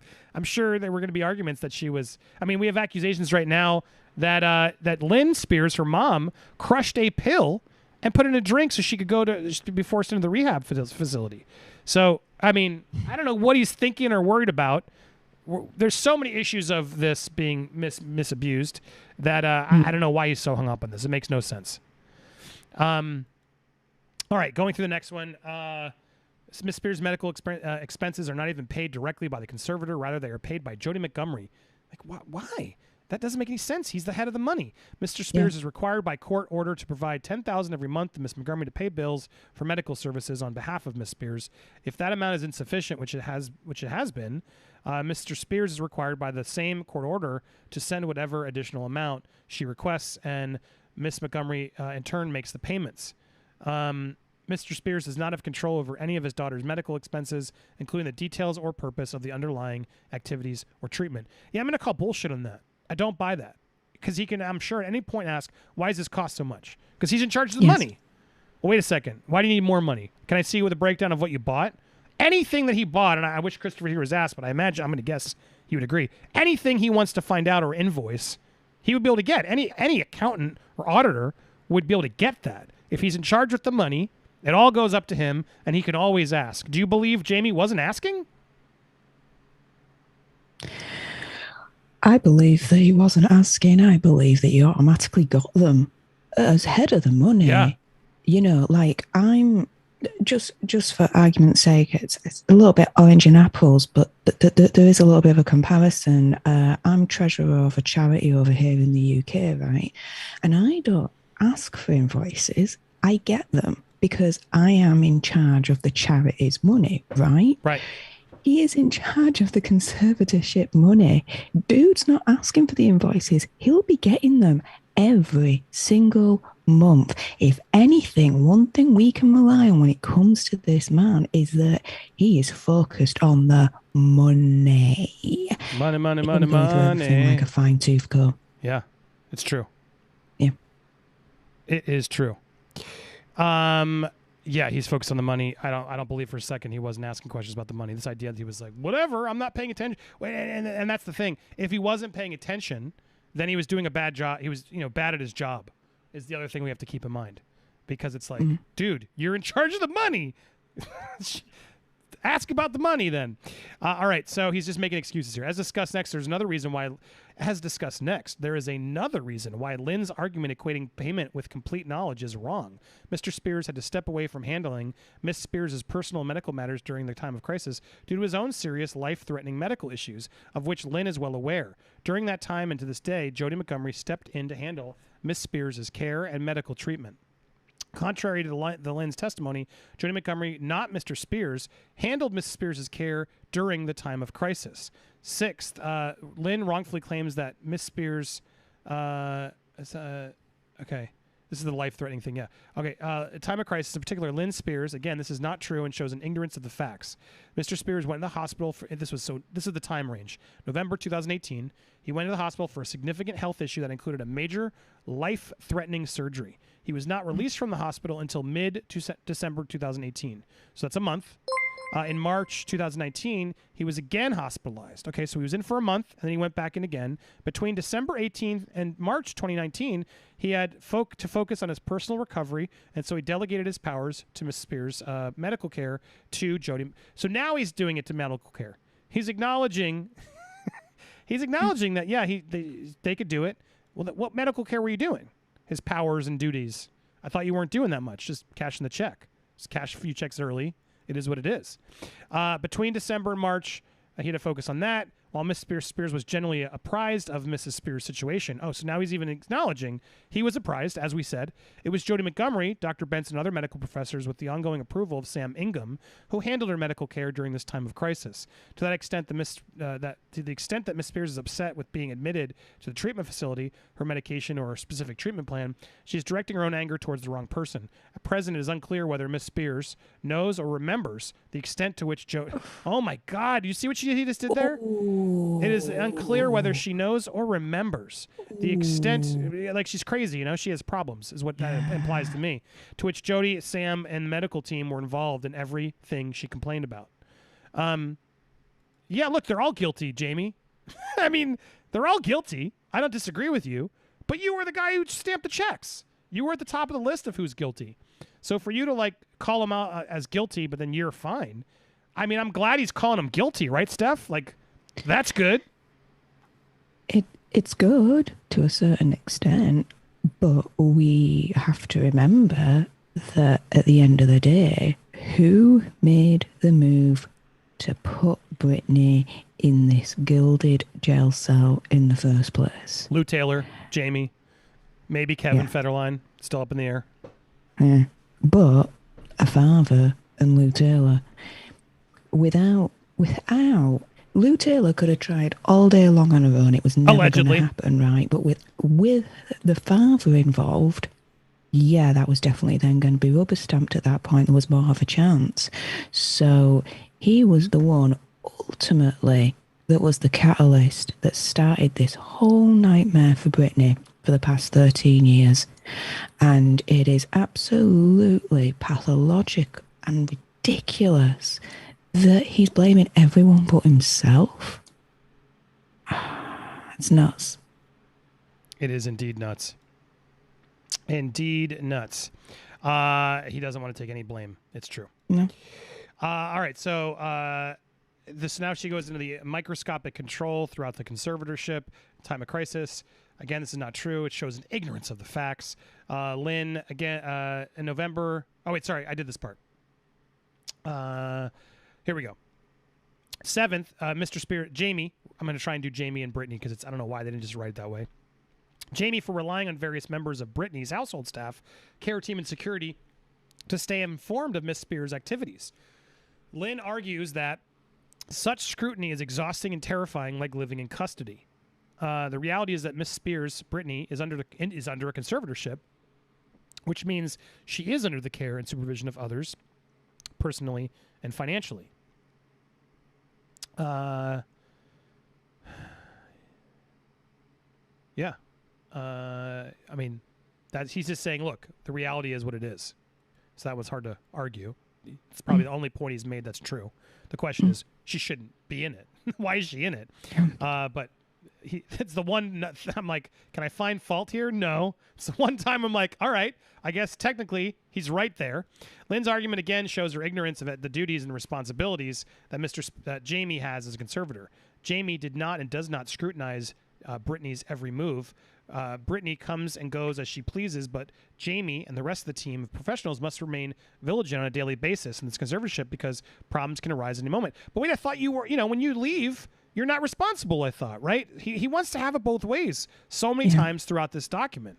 Problems arise at any moment given Brittany's medical issues and celebrity status. My God.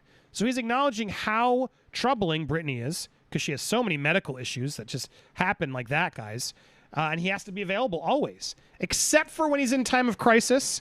Then it's somebody else's fault. Except for when Jody Montgomery was in charge, then he doesn't ask questions about where the money for the medical crises go. But it's like, can you see how stupid he is, guys? Like, he's so stupid that he's acknowledging he's there for every time there's a medical issue, but he's not asking questions or knowing what those medical issues are or what the drugs for them are. I mean, like, this dude is so dense, Steph. Let me be very clear on this. I don't think he's dense. He's sharp. He knows what he's doing, and he is intelligent. There's an intelligence here, in my opinion. A lot of this is scary Orwellian doublespeak in the sense of when he's saying these things like a sentence, it'll mean on one hand, no, I was the best conservator, this, that, and the other, blah, blah, blah. She had the freedom. But then on the other hand, in the sentence, it's saying, well, Brittany didn't have really freedom after all because she's too crazy, she's too nuts, this, that, and the other. There's a lot of double speaking here. I think he's highly intelligent. There has to be a level of intelligence here with Jamie for this conservatorship to have gone on for so long in the first place anyway. Dude knows what he's doing. Which, yeah. Got to give it to him on that, unfortunately. You're right. He's more sneaky than I think than I'm acknowledging. So well said. Yeah. I'm glad you said it. Don't underestimate this man, is what I'm saying. Well said. Overall. So, but again, he's just acknowledging, like, yeah, I have to be there in case these medical issues arise. But guys, I don't know how much money was spent on it or why or what for, but he's there when they arise. Okay, he wants it both ways. Whenever he needs to be in control, he says so, but then when he's getting, whenever there's like well, you were in control. Well, I wasn't. It was time of crisis. He's really good at trying to like play both sides, but he's not good at it. He's actually really, it shows him as really stupid, but he thinks he's playing it really good. Instead of criticizing Mr. Jamie, Lynn should be thanking him for ensuring Brittany's well-being, for preserving through the years-long tenure requiring his 365, 24/7 attention, long days and sometimes long nights to deal with day-to-day and emergency issues of his daughter, all to protect Brittany and those around her, charged with protecting his daughter. My God, what a scumbag. Again, acknowledging that this is a job he can't just check out of for 4 months, that he's got to be involved in checking everything. This idea that he can check out at a moment's notice and then doesn't go back to check or call in while he's at home resting is absurd to me. You can't say how hard and long of a job this is, and then, yeah, but I checked out for a whole year, and I'm not responsible for anything that happened that year. F you, dude. This is absurd. Mr. Spears did not force Miss Brittany to do anything. He was always, I'm sure he didn't. That's such a manipulative, abusing thing to say. You know what I mean? Like, that's such like a, he does it in other ways or has other people do it for him so he can sort of say this and attempt to get away with it. But I'm sure he did it in other ways, Steph, where he's like, well, do you want to see your kids? You don't have to do it, but do you want to see your kids? Like, that's how, to me, a manipulative abuser like him probably was doing it, where I was like, look, she could have stopped, but then I'm sure there would have been consequences if she stopped, right? Do you agree with that assessment? Absolutely agree, yeah. So gross. He has always included her in his decision making and tried to do everything in his power to accommodate her wishes while holding her accountable to do what she agreed to do. What does that mean? Like, she's not a fucking child. If she doesn't want to do something because you signed her up for a concert and she doesn't want to do the concert anymore, then fucking deal with it. This reads so weird to me, no? Isn't the kind of fact of the matter is that she couldn't be held accountable for her actions in the first place because she was mentally inept to do so, therefore conservatorship. Like, again, this whole element of doublespeak or William doublespeak is jumping out to me, and I'm like, dude, no. So this is bad. So yeah, that's the word. It's so much doublespeak. Gingerlock's mom. Hello, Gingerlock's mom. Welcome. Thank you, Popcorn Planet, as a creator who also supports Brittany. I'm loving this. Well, awesome. Good to meet you. Link us, DM me, hit me up. I'm gonna check out your channel too. I always love people if you're grinding out there. I want to show you some respect. So let us know, and thank you so much for supporting the stream of Steph and I. We got Lewis also just on deck, just joined.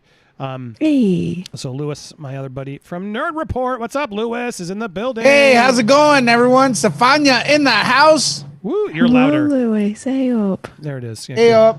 Let me lower it a little bit. Yeah, I don't know if I want to be here with Stefania. She's already passing me in numbers. She's doing so well. Yeah, I get extremely jealous.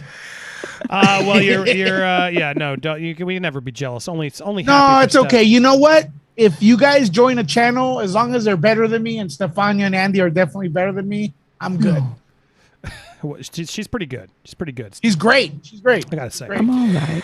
Well, they're all pretty good. Check out 2,000 people, Stefania. Let's get her. Let's get her over yeah, there. we got to smash the like. Lewis, we need your mantra to smash the like button.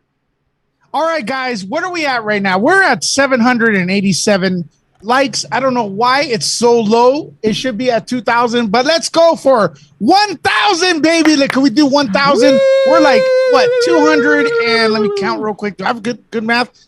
223 likes away. We could do that, right? Yeah. We could do that. Yeah, we could do that. Come on, guys. Smash Let's that do like it. button. Smash it. Smash it. I see it going up. Look at it going up. It's going up instantly now. See, instant gratification. It's amazing. And let's get 5 more members in the house. 5 more members supporting Popcorn Planet. Oh, thank you, Lewis. Between now and let's do that between now and 8 o'clock. 5 more members. I think that's low. Yeah, well, whatever they can do. We're happy to have you here. There's a lot of non-monetary ways you can support these streams. Hit the Linktree link, the mods share out there because No. Don't cut me off. I want 5 more members. Thank you, Lewis. Appreciate that. It all helps. All right, well, here we go. So we're going to be in Vegas actually in a couple weeks. So if you're out there in Vegas, come join us. We're doing a big meetup and a stream. If you can't make it, we'll be streaming from there. But my birthday is Sunday. My birthday's Sunday, guys. This Sunday? This Sunday, my birthday. Right. And the following week, or I guess 2 weeks. We'll be there the 23rd through the 27th. We will be in We'll Vegas. celebrate there hardcore. There it is. If anybody is in or around Vegas and you want more information, let us know. The venue is still up in the air. We announced one, but we're still trying to lock it. But we'll be there. We're going to figure it out no matter what. And even if we can't stream, we'll figure out a way to stream, but then we'll do a separate member meetup. But don't worry, we're going to be there. We'll meet as many of you guys as we can. But come out Monday through Friday in Vegas, the 23rd through the 7th. You can always hit us up on social media. Hit me up. I'll give you more info if you need to know where and when. But it's going to be a lot of fun. So get ready, guys. We're going to have Woo, we got one more member. We need a lot of fans 4 more. Been coming out over and talking about how excited it's going to be. So make sure you come join us. And Tara, yes, thank you, Tara Cadence. Woo, 4 more. Tara, Let's do it. Welcome to the memberships. I appreciate you guys. It just helps a bunch so we can sort of guarantee it. We know what's going on. So I really appreciate that. Welcome to the community, Tara. Throw some. Now you can do the free Britney emoji. In fact, I'm going to do it really quick because I haven't done it yet. Free Britney. And you remember, you get to have that. I mean, how cool is that? Thank you for all the happy birthday wishes. Sometimes I stream on my birthday. I don't know. We'll see. It depends if everyone falls asleep or not.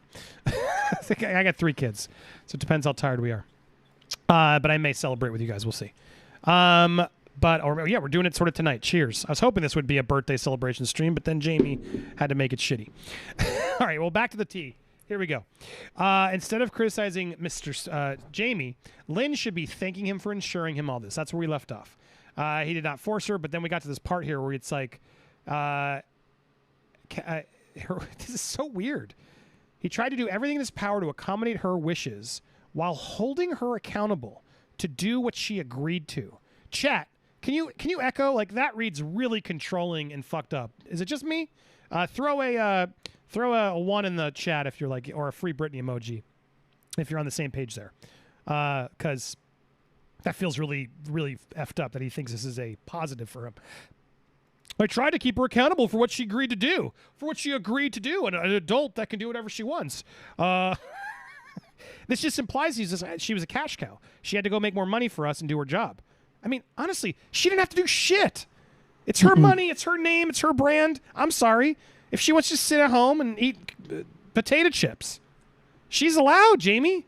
Jamie, this is another proof, right? That's why I'm getting hung up on this line. Yet another proof of Jamie treating this like it's, like she's the employee for him. And you needed to do what you said you were going to do because we need to make the money.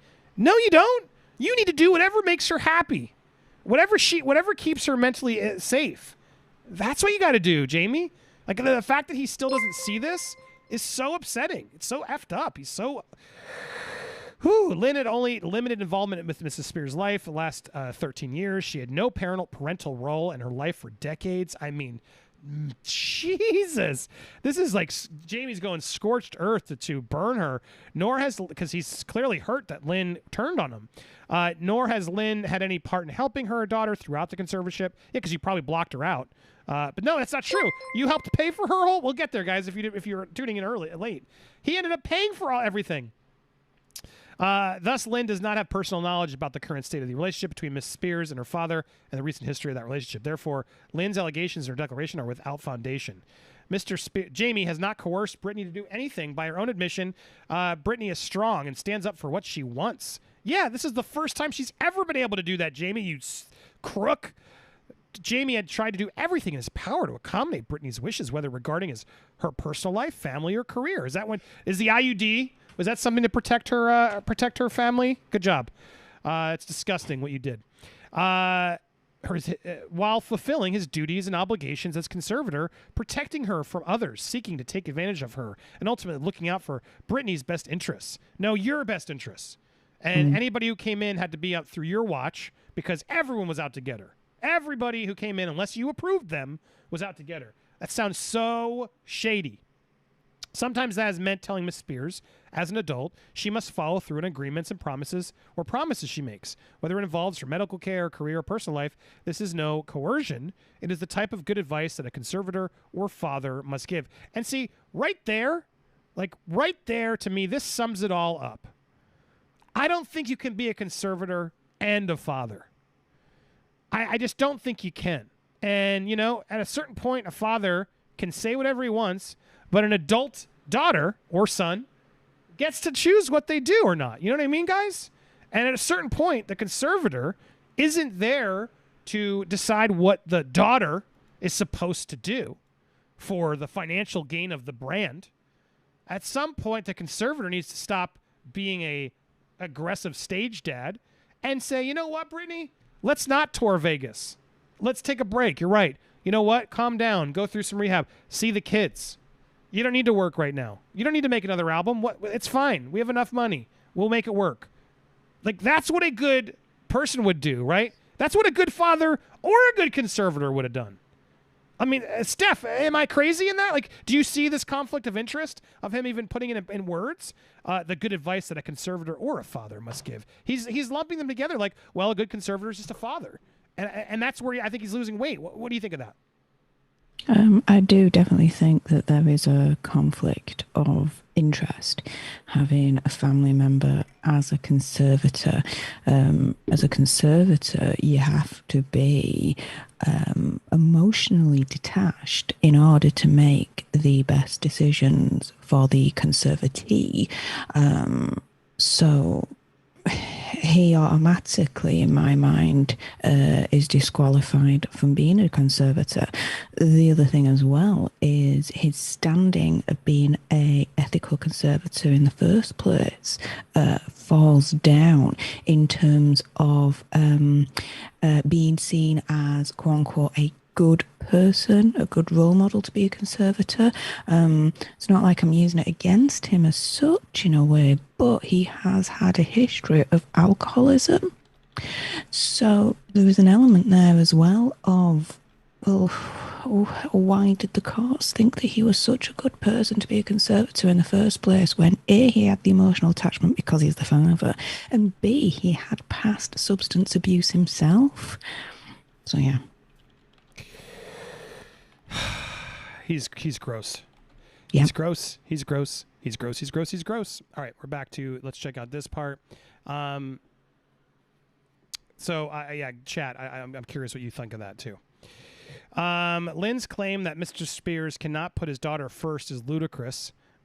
Jamie has consistently acted in the best interest of his daughter. Well, I think you've been acting more in the best interest of keeping her working than actually what a daughter, might need a break or what she wants to do. So you're not proving that at all. Lynn claims that Jamie is incapable of putting his daughter's interests ahead of his own. This is an astounding statement, given that for the past 13 years, Jamie has been singularly focused on taking care of his daughter's health, safety, and financial well-being. The only The only time he stepped away was to be hospitalized. How? Oh my God! F you, Jamie. How much did you get paid to do that for your daughter? Let's keep it honest, Jamie. Oh, I've devoted my last several years to just singularly focus on her health and well-being. F you. You did it for your own financial gain, too. You bought her own house. You bought her house. You got the judge to give the house to you so you could store it as a museum to keep all the valuable props. And then say, well, the house isn't worth anything. I bet you that house is worth a lot if you made it a museum of Britney merchandise that could go to the Britney Foundation. But you're not doing that, are you? Oh, but your best interests are for your daughter, not for you. Huh. Interesting. I mean, Steph, there probably are like 100 instances of this where Jamie has proven this is bullshit. How like him trying to like play the victim here of like, guys, I've been doing this. All I've been doing is focused on his daughter's health and well-being. Lewis, I want to get you in the conversation too. I know you're getting into this, but like, can you imagine as a dad trying to make this excuse when you're getting paid, what is it, like $40,000 a month to do said job? Lewis, what do you think of this as a third party? Well, I think this guy, man, as a father myself, I can't believe there's people like this, man. But yeah, there is a conflict of interest, like Stefania said, but there should be the conflict of interest of doing even better for your child. And I think he's playing off that, that don't question me. I'm the shit, I just spilled water. I'm the father, so I should know best for what my daughter is. But it's incredible. I'm just like listening to this. It's incredible that a dad could be that messed up to his own daughter with such talent. And he was blessed with a beautiful, talented daughter. And then he does this. It's mind-blowing, man. It's mind-blowing. Mind-blowing indeed. Mind blown. Mind blown. Yeah, it's insane. All right. By the way, we have 94 likes away from 1,000. I just wanted to say that. Good. Let's get us there. We could do can 1,000. Get there. 94 likes away. We're so Come on, close. you guys. We can get this done. We can get it done. This gave me so far. I'm glad I drank tonight. I don't know. Haven't drank as much of my streams, but my God, I put too much gin in it for one. Two, I'm just glad I did because this is making me frustrated. So this is keeping me a little bit more upbeat. So anybody else who's feeling that way, support it. Oh, and thank you, Gene Rocks. Sorry, let me make sure I thank Gene Rocks. Hey, everybody. Much love. Andy, thank you for your great work along with Chris. You're all killing it. This case reminds me too much of human trafficking, and it's heartbreaking. Facts. It's really depressing and scary, and that's what a lot of people think Project Rose is, because that is a foundation with that topic. Until Brittany officially endorsed it, I was going to put the donation to there for the shirts, but I just want to make sure I know which one she actually is endorsing, because we're all implying that, and I don't know what she actually wants, what she's supporting, so I picked one of my own. But well said, Gene Rocks. I appreciate your support. Thank you for that support. And then again, thank you, Steve Cass, for becoming a member. I don't know if I mentioned that earlier, but welcome. We're so close to fulfilling. What was the goal you said? We have. Well, we're three away from getting 5 wow. before 8 o'clock. Holy moly! Can we get 10 members tonight or upgrades? That'd be dope.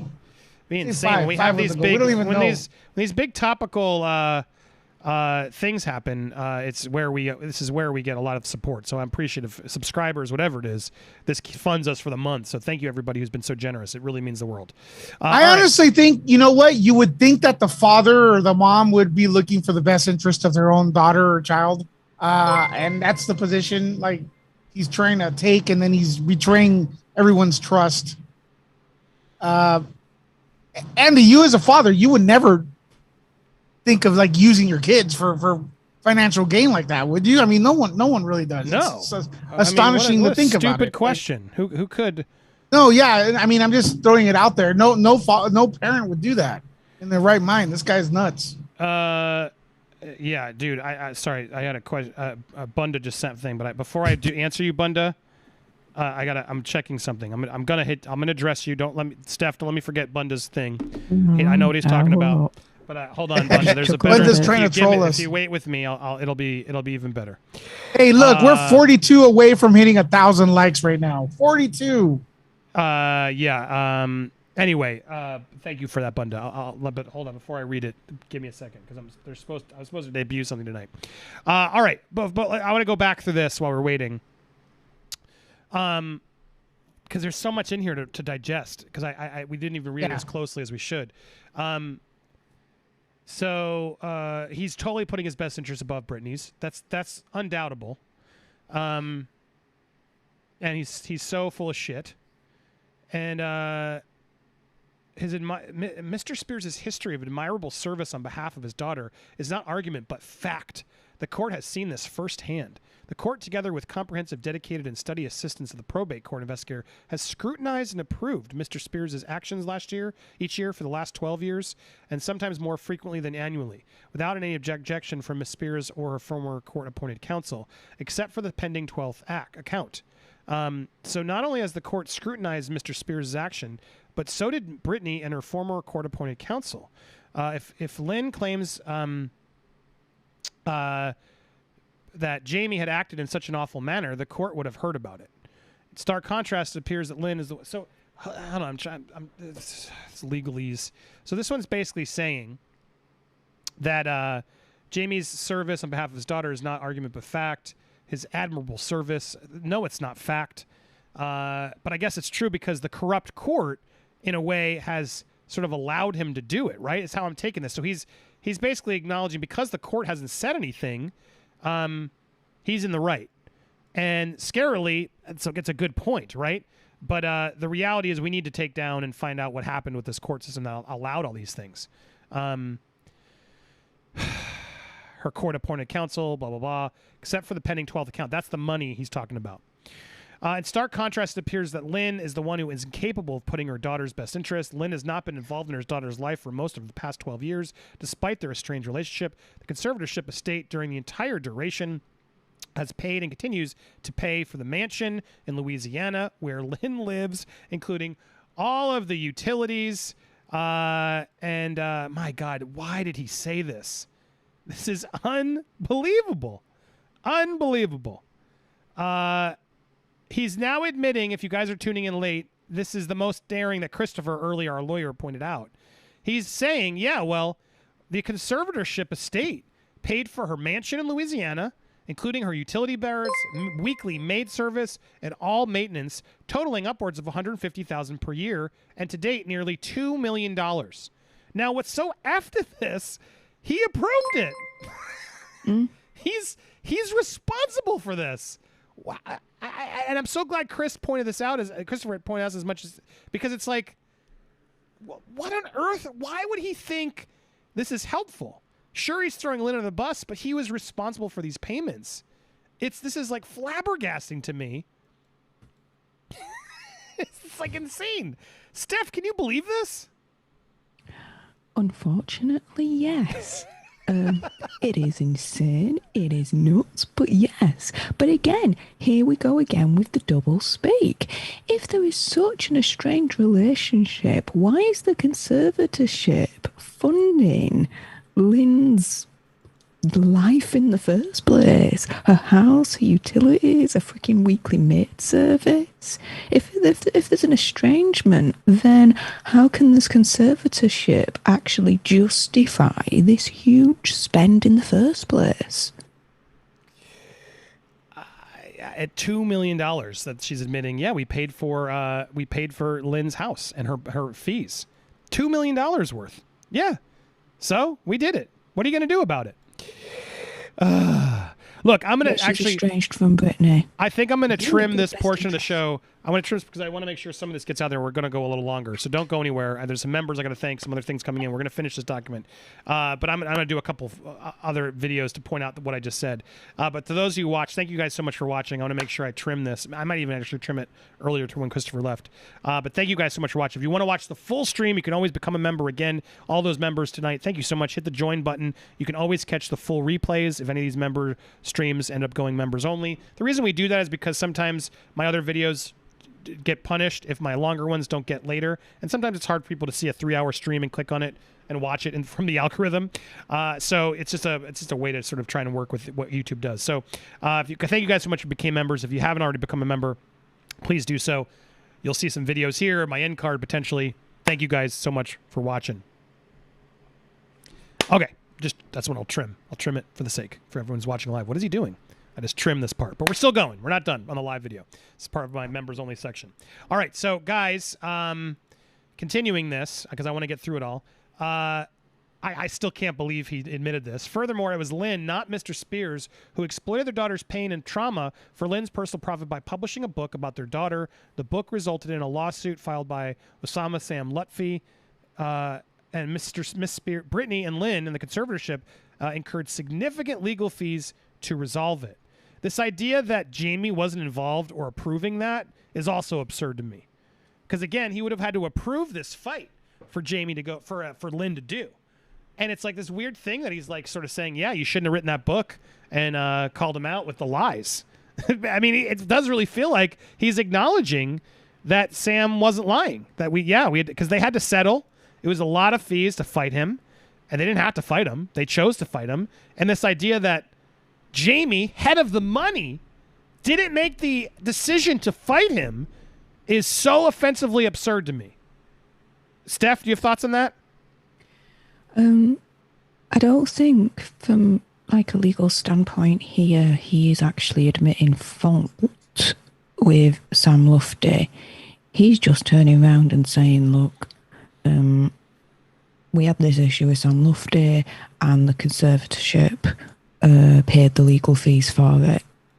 That's him not admitting fault with the Sam Lufty situation. It's just him, to me, just saying that was the situation the conservatorship had to pay, and it's all because of Lynn, because she's such the bad parent. I'm the good parent, she's the bad parent. So weird. So weird. Hold on, actually, wait, did it pop up? I think I just got the alert for Bunda. Uh-oh. Oh, there it is. There it is. Bunda, this is just for you, Bunda. Again, on the new Popcorn Planet Emporium. Again, I wanted a Britney shirt, but I wanted to make sure others could get it, and the proceeds go to a good cause. Proceeds of this one, we do not make money on this shirt. I'm not making money on the shirt. Proceeds will go to the Tampa Bay Crisis Center, which is an organization near and dear to my heart, because I don't know what organization Britney wants, because she hasn't said one, but herself specifically. So this one's a good one. It's a local organization here, so all proceeds of the Britney shirts go there, so don't be mad and think I'm profiting off that. But there's a lot of shirts I am profiting off, which is my logo stuff, and I'm so happy to debut the Latinx shirt is finally available. If anybody wants to buy the Latinx shirt, you can. And Bunda himself wanted to say, please play that button 10 times. I'm really impressed with your Britney coverage. Well, Bunda, I appreciate it. I hope you were the first one to buy one of these. There you go. Latinx. There you go, just for you. Yo, could you get a solid black on that one? Wacoso tears. Sure. That's like a navy blue. You don't like the navy blue? Latinx. No, I do black, man. I like yeah. This is an in-joke for those who don't watch. Lewis, who is a Latin person, hates the term Latinx. So, well, me and Latinx. every other Latin person in the world, Latinx, except the ones that work for big corporations. My Latin fiance hates it. Latinx. It's a forced term Latinx. that the Latin community hates and does not use. Latinx. And so it's just become an on joke. So many people have been waiting for this. So if you don't get the joke, apologies, but those who do get the joke will love it. And now you can finally get a Latinx shirt if you are so inclined. I look forward to being the first person who has that one down. So there you go, Bunda and everybody else. You're welcome. All right, back to the mission at hand.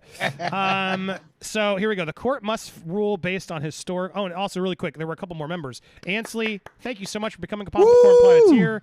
And Autumn, welcome. Autumn Lori, everybody. And Jen Taylor. Amazing. 3 new members back to back. You guys are incredible tonight.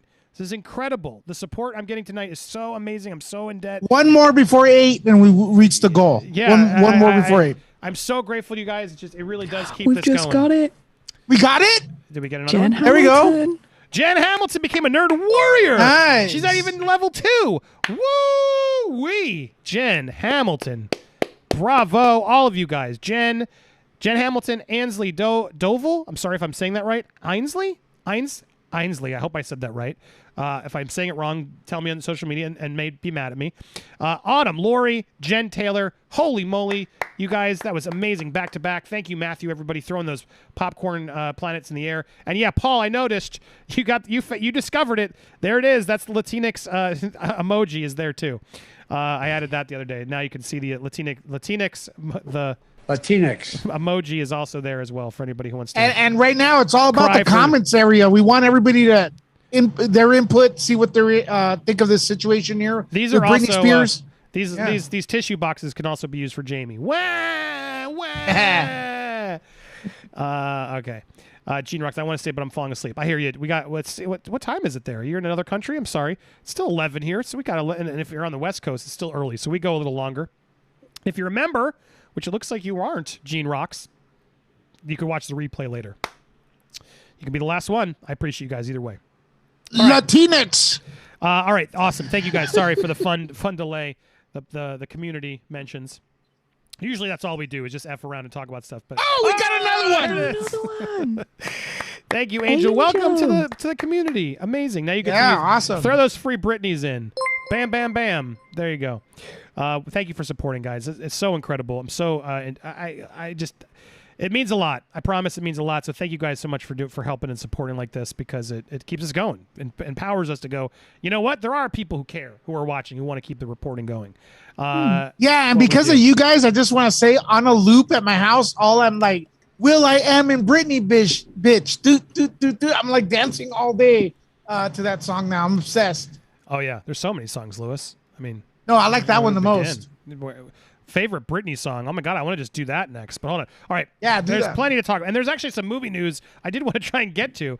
I usually go to midnight, so we got at least an hour. I was hoping to still keep going. So whoever can stay up, and Steph, if you need to bail at any point, you just tell me. Just do it. Of course. But all right, I do want to finish this document. We have a couple more pages left. And so here. Got a new member? New member, Christy. Woo! Christy Childress. Woo! Woo, woo, woo, woo. We are just amazing. You know what? Don't let Andy finish reading this. Just keep throwing those memberships. Like every time he starts, become a member. I don't want to seem like but it really helps, guys. It really does help. It does. It super helps because sometimes Just so you guys know, most of these successful YouTube channels, they're corporate owned and they're pushed by a corporation that advertises them everywhere. Logan Paul, it's corporate owned. Search them and stuff. So like people like us, everyone here, we rely on the support. You guys even just coming in here and watching, hitting the notification bell, pressing like, subscribing, telling a friend, everything's, and we got a new member. There you go. We got a new member. Holy, see? And we like to celebrate. A lot of channels, some of you are annoyed that I stop. I don't care if you're annoyed because what's important to me are these people that are supporting and paying because they become part of the community. If you're just here to get the headline, great, you're allowed, but you got to put up with us dealing with our community because we got to thank and applaud and appreciate and celebrate our community here because that's what it is. Typically, this Britney coverage has definitely brought a lot of new eyeballs to us. So it's tough, but the whole point is to try to celebrate when we get support because it's important to us. So I'm always going to be, if that annoys you, the door's over there because I'm always going to support the people who are annoy you? Supporting. I don't know, but I think you're drinking too much, bro. Is Emily coming? Oh my God, guys, that'd be insane. Because Emily is Emily's streaming to like 5,000 people right now. And she's coming down. And I invited her, and she said, "Yeah, when I'm done, I'm going to come over." And they're telling me that they're coming over to my stream. So, oh my God, that'll be insane. If you suddenly see an insurgent of views. We know because people have told me to work with Emily for the longest time, and I've been reaching out and she's been busy. But I'm a huge fan. Emily's another lawyer, and she curses a lot. I love the attitude and her style. I hope we'll see if we get along. But I have a feeling we'll get along, and it'll be amazing to see her. So we'll see. She has a Zoom link. I did invite her tonight, but I also know she's doing really well, and on her own stream. So congrats to her. But let's try to keep it separately. But I did check in at one point when you guys were talking. And I was like, oh my God, good for her. So I sent her some support. But they're saying she's coming over. I hope she does. So stay tuned. That'll be a really nice surprise. Because a lot of people were hoping she'd come on her way. Oh my gosh, yeah. So did we get Christy became a member and Janine? Woo woo woo! And Angel. I got Angel right. Oh my God, I'm losing track. This is insane. I think we might get a record tonight. We're at 13 members tonight. Who else is going to help do that? Let's see. Amazing coverage. 13 members? Yeah. And we get to 20? Yeah, we could do 20. I already did my part. I'm a member too. Every time I try to get back, someone does it, so I'm going to go back. All right. So if the public knew all the facts about Britney's personal life, not only her highs, but also her lows. Oh my God. Member. Oh my God. Well, I'm glad a new member took me from that because I was so depressed reading that next statement. Holy crap. Heart of Inspiration also became a nerd warrior. That's level 2, guys. There's levels 1, 2, 3, 4. I'm working on the perks to be better. And I'm working on now that we're doing these things to give you guys more. But those are sort of old perks. But it's really just whatever you can afford. And it really that's is 14. Support. But holy moly, Heart of Inspiration. You are you just inspired me. Do you see how you do that? Anyway, of course we get a little we get excited. 1,100 likes. Let's take it at 1,200. Let's take it. Let's do it. We're going on. We're going to a whole new level, guys. All right. So where was I going with? Let's bring in Andy's 21st birthday. Right. I know exactly my 21st. Oh, new member! Holy new member! Moly! Holy moly! We got another one. There it is. Flyboy. Flyboy 2. Flyboy 2. Anderson, Holy yeah. Flyboy 2 just became a member as well. Nice. We are riding high, Flyboy, thanks to you. That's 15. 5 more. Let's go. Thank you, Flyboy. I appreciate you. Welcome to the family. My goodness. This is crazy. New member. Oh, I'm sorry. They're all here. stalling me because, oh my God, Emily, they're all popping in. Oh my God, Emily's 5,000 people are coming. They're going to grade us. Look at the numbers just increasing because, oh my God. Oh my gosh. happening. The amazing. I'm such a fan as these people pile into the show. New member. We're about to see a 16, surge Crystal. of people because I guess she's just going to raid us. What an amazingly kind thing of her to do. Yeah. I guess she just wrapped up, and I see the chats. They're all coming in because they're like, "Hey, we're back," and I don't fault these people for going to watch Emily over me. More members. I'll tell her, but oh my God, Emily sent us. Woo! Holy crap, guys! Nice. Oh, we're literally in this is like a Twitch raid. Everyone's becoming members and joining us. I don't know. We had a pretty good audience tonight, but holy moly, Emily's audience is ready to just send it to the next level. Let me make sure she has the invite. Holy moly. Everyone else coming in, make sure to smash that like button and also share this stream. Subscribe, hit the notification bell. We got some good stuff coming up. Popcorn Planet in the house. Become a member and get some exclusives done. We're heading to Vegas on the 23rd. You do not want to miss those videos. I'm warning Emily, I have been drinking. I think that'll encourage her to come. No, guys? Amazing. So wait, who did I miss? Crystal. I got you, Crystal. Crystal Caldwell. Oh, new member! Crystal. Emil Waller. Billie Jean is not my lover. Billie Jean, welcome, Billie Jean. Gemma Martin. Gemma. Guys, you're making me all emotional here. Oh, my God. Holy shit. What? We've literally had to stop our show because all right, guys, let's do 100 how members amazing today. is this? This is incredible. The support is incredible as all these people. The Law Nerds are in the house. Hello. Woo! I am honored. I am honored. I love Emily. Emily's so great. If you guys don't know, hold on. Is she off now? I've been meaning to. I mentioned her earlier while we were streaming.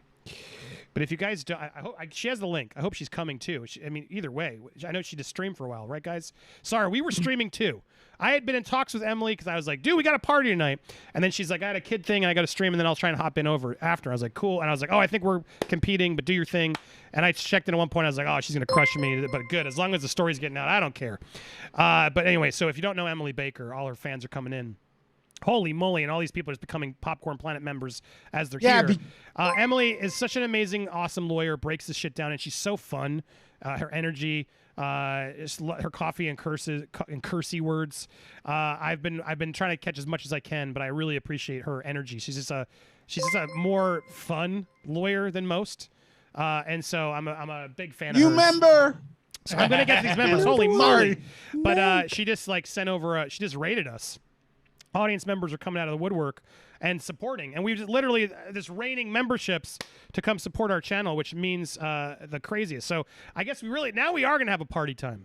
I want to give a shout out to Christopher Velasquez too, from LA. I've paused my show just because you guys keep supporting me, love, and I'm losing it. Law Nerd and Popcorn Nerd jumping in. Law Nerds in the house. Holy shit! Oh, look at all these Law Nerds coming in. I love the Law Nerds. I don't know why I'm not a Law Nerd. I'm gonna be.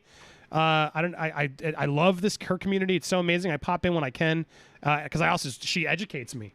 I'll be honest. I try to do my homework on stuff. You know what I mean, guys? And so you got to go to the experts. And I love her take on stuff. And so I'm honored that she sent over people and all you guys are here. All these Law Nerds. And so I guess because I've had so many of my own audience keep telling me, you got to get Emily. You got to be. I feel like we have had some similar crowds intersecting. So I've been reaching out and I've been watching, and they're amazing. These Law Nerd crew is amazing. Law Nerds crew in the house. I need to figure out how to get a line and not compete again, so that way we can all share and enjoy each other's work, support each other's work. I'm all about that more than anything else. So, oh my God, I'm trying to get through it all, but you guys are just keep it coming. This love I'm speechless. I just get rambly when I don't know what else to say. It, Andy. Yeah. This is humbling to see. Yeah, Christopher Velasquez. That's my guy right there. He gave it a super chat. Christopher, what's up? I literally, you guys missed it earlier.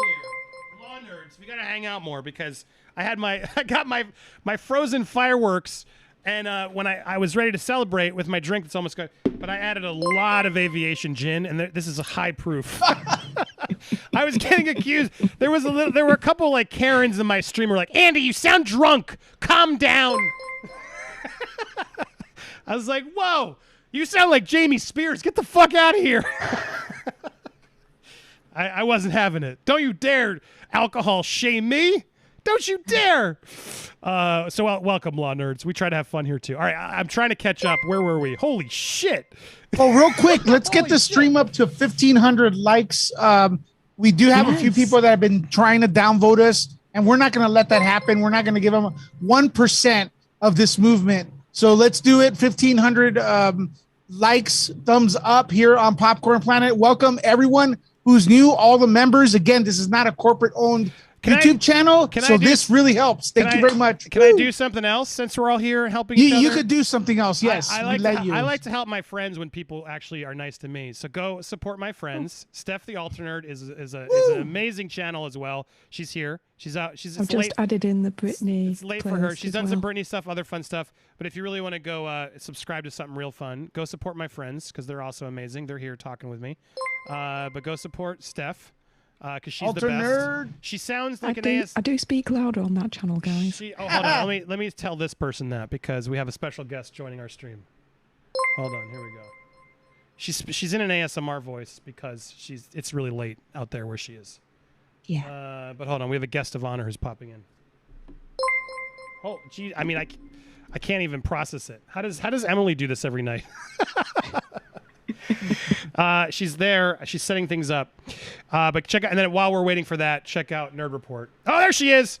Holy God, the Queen has arrived. Do you realize do you realize the power of this army of yours? These law nerds? Holy shit! I do. I mean, holy they crap. are quite a group. It's so good to see everybody. Hello. Hello. Nice to meet you, and thank you for the support. Of course. Happy to be here. The Law Nerds are a compassionate and passionate crew. So yeah, they're very genuine. Well, hold on. All right, so I would hold on. I'm going to introduce Emily in a second, but I was propping my friends up first who are here. And Emily, please do. This is a way for you to meet them too, because whenever I get lifted up, I want to make sure I lift up the people who actually are good to me. And both my friends are here, two of my best of friends. So go support Steph, the Alternerd. So Emily, meet Steph. Steph's out. Where are you in UK? Where are you in the UK, Steph? I'm from Yorkshire, the north of England. The north of England. I love it. I don't know. The north. She sounds like an ASMR voice because it's very late there and she doesn't want to wake up her, her teams there. I just like it. So yeah, that's fantastic. It's a very nice. Oh, and then, thank you. So Steph the Alternate, I just sent him over. Thank you, Will. And then Lewis from Nerd Report. Down below, he's my man over there. He does nerdy, fun coverage. He gets a lot of celebrity interviews. He's a really good dude. And so Lewis, Nerd Report, the mods. Can you share Nerd Report next? I just want to make sure everybody's getting support. Approaching 18,000 subscribers. And all my Let's fans, get over there. I mean, I don't need to do this because they're all watching now. But if you aren't a fan of Emily Baker and you were watching before, because we had a good amount of people watching before, but not like your numbers. But if you weren't, go add to her numbers because look at this amazing community she's built. Holy crap! Look. All right, so that's everybody here. Welcome, Emily. I got to talk to you, Emily, because I've been watching you. You're awesome. I'm a huge fan. Thank you. And this community is amazing. So I've had a little bit of this. Oh, I'm drinking root beer flavored whiskey. Oh, cheers! So, cheers to you. I mean, cheers. I went and refilled so we could stream some more. I was like, it's going to be fine. And the Law Nerds let me know in the chat, because I think that a lot of them were dual watching, that you were also drinking. I'm like, we're good. We're amongst friends. We're totally, no, that's what I'm saying. But I was going to say, so many people have been telling me about your work as I sort of stumbled into this, because I'll be honest, I didn't know the details of this. I knew I did videos earlier in the year when sort of stuff was coming out. And I was like, holy shit, I was really a dickhead and didn't realize, like, I was one of those guys, and I felt guilty about it. I was one of those guys who's like, Britney seems crazy. Like, I just bought what the media spun to me, and I felt bad about it when I started looking more into it. The Framing Britney documentary and everything sort of also helped me sort of see things, and I realized I learned, like, she doesn't like that. She doesn't like going in the past. I've been really trying to educate myself. But obviously, when when her, testimony dropped, it, like, floored me. As a father, I was like, holy fuck, this is so messed up. What really hit me most was like sort of the custody stuff, like knowing they've been dangling this custody over her. It's broke my heart. So I started doing more of this coverage, and usually I did pop culture movie coverage, a lot of it, but which I love doing. But I started doing this coverage, and I enjoyed it, and it started taking off. And I was like, all right. And every YouTube person is like, hey, if there's a topic you like and it's working, double down on it and do more, because that's how you grow as a channel. And I realized more and more people were coming. And so it's been an amazing experience for me. I am new to this world, but the reason I share all that just so you get to know me a little bit more, but also in my due diligence in finding what I started watching a lot of your videos and your streams because you're so fun and you give the legal analysis, but I love that you're more saucy. Is that the word I can use?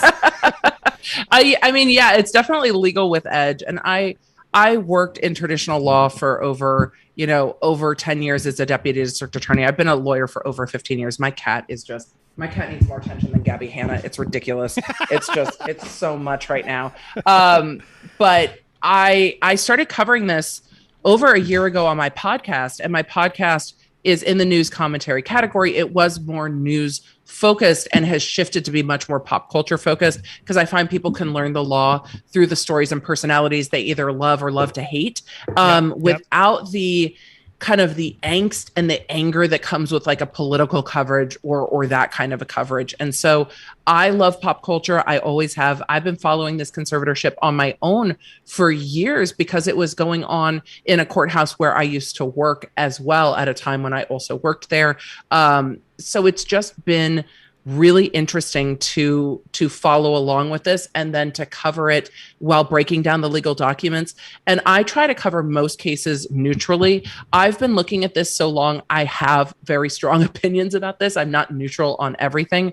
I also am not one that's going to say, hey, this conservatorship maybe never should have happened. I don't know all the documents from the beginning of the thing. The way it started, I don't like, but I'm not going to say this should never have happened. It's clearly not working now, and that's what needs to change. So I think we're at a very interesting tipping point with this conservatorship right now, with James Spears throwing everybody under the bus, putting all this shit in the street, and gaslighting everyone in this motion. Because at the end of the day, it was said in my chat, and people made it much more succinct than I do because I'm a long form girl, and said, James Spears is arguing that he never held things over Britney's head, never held carrots over her head, was never do this or do that. And then this motion is literally, I'll step down if we deal with the 12th accounting and get my lawyers paid. It's like, what the fuck? Yep. It's exactly what she's been complaining about. I have an amazing lawyer. Actually, he's great. His name's Christopher Melcher. He's been helping me a bunch, and he's had some nice. He's not as he doesn't curse as much, but I mean, he's probably still practicing as an attorney and still has clients. He's good. He's consulting. He's worried about. He's like, off the record. He's like, I have that judge. Like, he's got to be. He's a working lawyer. Yes, so he's got to handle. Yes, it. And I appreciate the insight, because he'll also call them inept, but he won't like call them corrupt. You know what I mean? So I appreciate his insight. But I want, because he showed me this, and I missed your stream because I've been streaming, so apologies. No, you've been streaming since I've been streaming. I'm always do Tuesday, Thursdays, so we should talk so I don't compete again. But my point. Was it was this was totally on breaking. Me. It was this came today, and so it happened to break on my night. I was like, okay, well, let's jump on this. But this part was insane to me. You can see it, I guess. But I imagine you guys caught this and talked about it. He admits. During this part that during the entire conservatorship, he paid and continued. It was paid and continued for the mansion that Lynn lived, her utility bills, maid services, all the maintenance, up to $150,000, $2 million years. And I made the joke earlier. Is his attorney Lionel Hutz from who the fuck thought this was a good thing to admit to?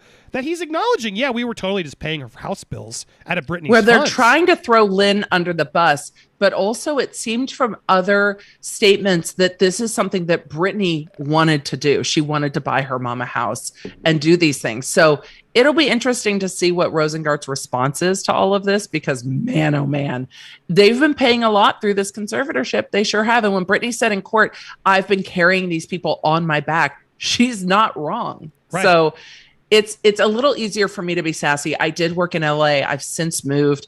I worked in these courthouses, but I don't still appear in front of these judges. I'm a full-time content creator. So it is a little bit easier for me than some of the lawyers that are still practicing in those courts. All of this shit I hate. Like, having to have conversations with these lawyers after they're throwing you under the bus in motions makes me want to scream at people. So I just stopped doing it and just do consulting with entrepreneurs and stay on top of this stuff for my channel. And there's nothing greater than getting to be a content creator and hanging out with the law nerds all the time, talking about legal shit that I find fascinating. It's awesome. You've built an amazing community, it seems. But again, your legal expertise here of it, like, he just admitted that, yeah, of course we were overpaying for shit. Like, yeah, what? Because I was asking Christopher the same thing. Like, what on earth defense are they going to then throw at it when they throw this back in his face? Like, is there one? And no, other than, well, Britney wanted to do this. They're trying to use it to strike out at Lynn, but their argument's going to be, well, the court approved it. Britney's attorney didn't object because Britney wanted to do this. but Lynn's the bad guy. Right, this but is earlier, a Lynn's the bad guy statement. Earlier in the document, he says, well, Brittany doesn't like Lynn, so then why would she approve this? So it makes no fucking sense. Oh, no, it doesn't. He's arguing. He's throwing everyone under the bus and arguing out of both sides of his mouth. It's not okay at all. So you agree, and when your breakdown you did today, just to wrap up, like, the inconsistencies in this are fucking insane. Like, the whole thing is a PR stunt. The whole thing is to try to save Dad Spears' reputation, and the whole thing is trying to leverage them paying the 12th accounting that asks for $1.3 million for just one of his legal teams. He has 4. So what do you, and then, so, because we were just finishing up the document. I mean, we pretty much got to the best parts here as the end, as we got slowed down, but we were at the end, guys. So we did make it all the way through. Congrats.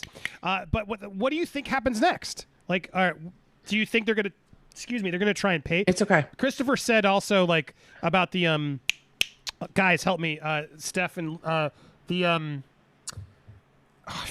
word? There's amount of money, a bond. There's a bond that she has that he's hoping that that Brittany's attorney will help protect, so that way they can still make that money. What do you think the next steps are? I mean, the next step, I think, in this is going to be immediate next step is Rosengart responding to this, because Rosengart made the motion. Brittany's team gets to oppose the motion, which essentially is what this is, even though that's not what they titled it. Rosengart gets to reply. This goes to court on the 29th. That 12th accounting is also in court on the 29th. So we will see if the judge pushes them forward on that 12th accounting, if Rosengart's ready to move forward with the objections that have been made. I think they're not going to move to end this conservatorship anytime soon. I think the first step is remove Dad Spears, get in the forensic accountant and the CPA to start looking at the books while the court still has jurisdiction to actually do something if there is malfeasance or misfeasance found, if Dad Spears was doing shit he shouldn't. You have the judge still having jurisdiction over the case before you move on. So I think they're not going to move to remove the conservatorship quickly. I think they're going to do an investigation first. So those are kind of the next steps. Get rid of Dad. Make sure Brittany feels secure and safe with her team, and then start doing a financial investigation. Right, and that's I'm glad to hear that. I mean, I've heard you say this too, but yeah, it's like everyone was sort of pissed in the beginning. No, get rid of the conservatorship. No. Get in there. They need jurisdiction. Get in there with people that can actually give you data as to where the corruption and what the fucking weird shit that's going on, and does she need it? All those questions can now be asked now that he's doing this wisely. Do you think Brittany was forced? I mean, we're speculating, but do you think there was a little bit of like Brittany saying, I want out, and the lawyer saying, hold on. Do you want to set this whole thing on fire? Then we don't get out right away. Like, do you think there was a little bit of that moment in there to sort of? There would have had to have been a conversation, because Brittany has said multiple times, I want this conservatorship to end. She said in court, I want this conservatorship to end today. There would have had to have been a conversation with her lawyer saying, if you want it to end, this is what we do. But you also said you want an investigation. And if you want that, then this is what we do. So we can't take both. What do you want to do first? This is how we see this going forward. What would you like to do? That's what should be happening in those conversations of saying, yes, we can make it end, but yes, we can get rid of him first and then still investigate it. There's a reason that none of her attorneys, I mean, Sam Ingham, people have lots of strong feelings about, but he never moved to remove this conservatorship either. I think Brittany wants it to be less restrictive, and I think she wants her father out, and then we go from there. One can hope. But at the last, I think so. As for the next steps, like, do you think do you think he's gonna try and pay Jamie just to get him away, or is he gonna challenge this and not let him see a dime? Oh, fight to the death at this point. I think that they continue. I mean, there's already objections to the 12th accounting. They're not going to remove those. So I think you continue to fight the 12th accounting. They just said they want the 12th accounting resolved. The court can object and deny those fees, and they've already been objected to. And I think that that's a good cause of action. And then Rosengart's going to say no. And all these new fees, we're not paying that shit either, because what you're doing is not in the best interest of the conservatorship. Right. I think Rosengart should absolutely hit him right. I mean, I want to say hit him right in the dick, but hit him right in the wallet. Right in both the dick and the wallet. But what's so weird is, like, he's so against it's not in his best interest. Talking about here, revealing the medical care and throwing her under the bus. He completely. throws Brittany under the bus and then says that her statements to court were untrue. Yeah. How is that in anyone's best interest? How is him fighting with Lynn in court records in anyone's best interest? It's so insane. It's so insane It is. that this is happening. So at the end of the day, though, it was like a weird roller coaster today. I feel like it was like, yay, Yes. celebration, and it was like reading the fine print. Oh fuck! But then reading the fine print, you're like, actually, this is good. Yes. Because Yes. as Christopher said earlier, he's like, what I love is when I get a liar on the stand to talk more, because it just gives me more to unravel of the web, and we get to actually prove him as being a shithead. But do you concur with that sort of same logic? I mean, you always. I mean, one of the easiest things to do as a lawyer is to let someone else talk. I mean, I know from my content, it doesn't seem like this is a skill that I possess, but I do. You let them talk and just ask a few questions. And then at the end, you go to the judge and be like, well, they said this and they said this and they said this and they said this. So yes, you want them to talk as much as possible. And this motion is exactly that. It's a not a lot of necessity. What is your opinion on Judge Brenda Penny? Like, do you think there's, because Christopher won't I have go questions. He won't make. I've never He won't appeared say the before word Judge corrupt. Penny. He won't say the word corrupt, but you're out of it. You don't seem to give a shit. Do you think there's corruption there? I don't have access to enough documents to say that or not say that. I have questions about what's been going on. I wonder if this judge is just done and maybe a bit lazy and is just like, you know what? Ingham's not objecting. Nobody seems to be fighting. It's all fine. Like, it's fine. This isn't the judge that started the conservatorship, and things have been kind of on autopilot with this conservatorship. So I don't know if it's corruption. At the end of the day, it's Britney's attorney's job, Ingham's job, to object to these things and to call them out to the court. But once he started doing that, the court didn't rule in Britney's favor. And Britney said in July and in June, I came here to talk to you and you didn't listen to me. I felt like you thought I was lying, she said. So she doesn't feel like the court's been on her side. She feels like the court has been siding with her dad and she's done with it. And the court did deny the motion to remove Dad Spears last year. And the court brought in Bessemer as a co-conservator over Dad Spears' objection. And so the court's been kind of hedging down the middle and hasn't really taken any bold action. I'll be very disappointed if she doesn't grant the motion to remove Dad Spears. Right. And then do you, because it's so weird that she sort of was like, yeah, we're not going to rush this. And Christopher's argument was, well, look, they may not have had time, but it feels like such a high profile case. They could have figured out a way, they would have had to push something else out. But it seems so weird that, well, we're not going to, this isn't important. We'll just wait till September. But now Jamie's like, yeah, fine. I'm okay with it. All right, fine. We'll wait. And now Jamie's like, all right, fine. I'm out. Like, doesn't that make Judge Penny look stupid? Like, isn't there sort of like something there where like, clearly there's something wrong. Even Jamie's sort of stepping out. Even he's acknowledging it. I mean, the denying the motion to bump this forward to the end of August. Truthfully, the end of August is when a lot of judges are dark because they're on vacation. So it really might just have been scheduling. You've also got COVID concerns in LA with a lot of courtrooms. And if she's doing trials and divorce cases, because those have all stalled, because this is a family law court, they're doing child custody, divorce, and other stuff too with these probate matters. So it could really just be a scheduling issue. I didn't really read too much into it with that. I mean, but now that Dad Spears is like, I'll step aside when this stuff is done, hopefully she just grants this motion. What I worry will happen is that they will start addressing the 12th accounting again. This has been going on for like 8 months, this accounting. And so hopefully that will get resolved. And then Rosengart can be like, see, it's done. Let's remove him now. I worry that this part of the motion will get put over beyond September 29th. And that will really piss me off. The 12th accounting is the lawyer's fees? It had a bunch of other stuff in it, but yeah, the unresolved issue is really around the legal fees. Right, which was so smart when Brittany and her lawyer were like, yeah, we're not paying those. And that clearly unraveled him. You could tell he's like, all right, I'll step down, but you're paying the legal fees. Like, it seems very clear. If the court grants those objections, it's over $500,000 in legal fees that he will be stuck holding and should be. Right, which is amazing. I'm really hopeful that they do that, but we'll see, because the judge has been all over the place, and Christopher is worried. The judge has been very friendly to Team Dad Spears. Yeah. Oh, wow, that was an amazing shot. right in for a close-up. Fred really wants attention, and I worry that my children did not feed him before they went to bed. And I've been streaming for quite a long time. Poor Fred. So we need to feed Fred. Go do it. You're a cat lover, so you have my subscription for sure. We have 2 ginger boy cats named Fred and George. We love them. Aw. Nice. Yeah, see, I can't. If I bring my cat comes in here, she chews on my cables. It's like a very big problem. As much as I'd love her to pop in my streams, I'm like, I can't afford to keep figuring out which cable is bad. So I just don't let it happen.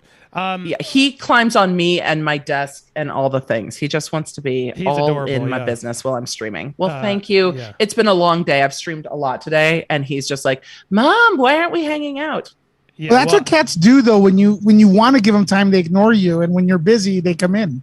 That's exactly what it is. That's exactly what cats do. It's on their time, not yours. They don't give a Exactly. shit. Yeah. They're like, F you.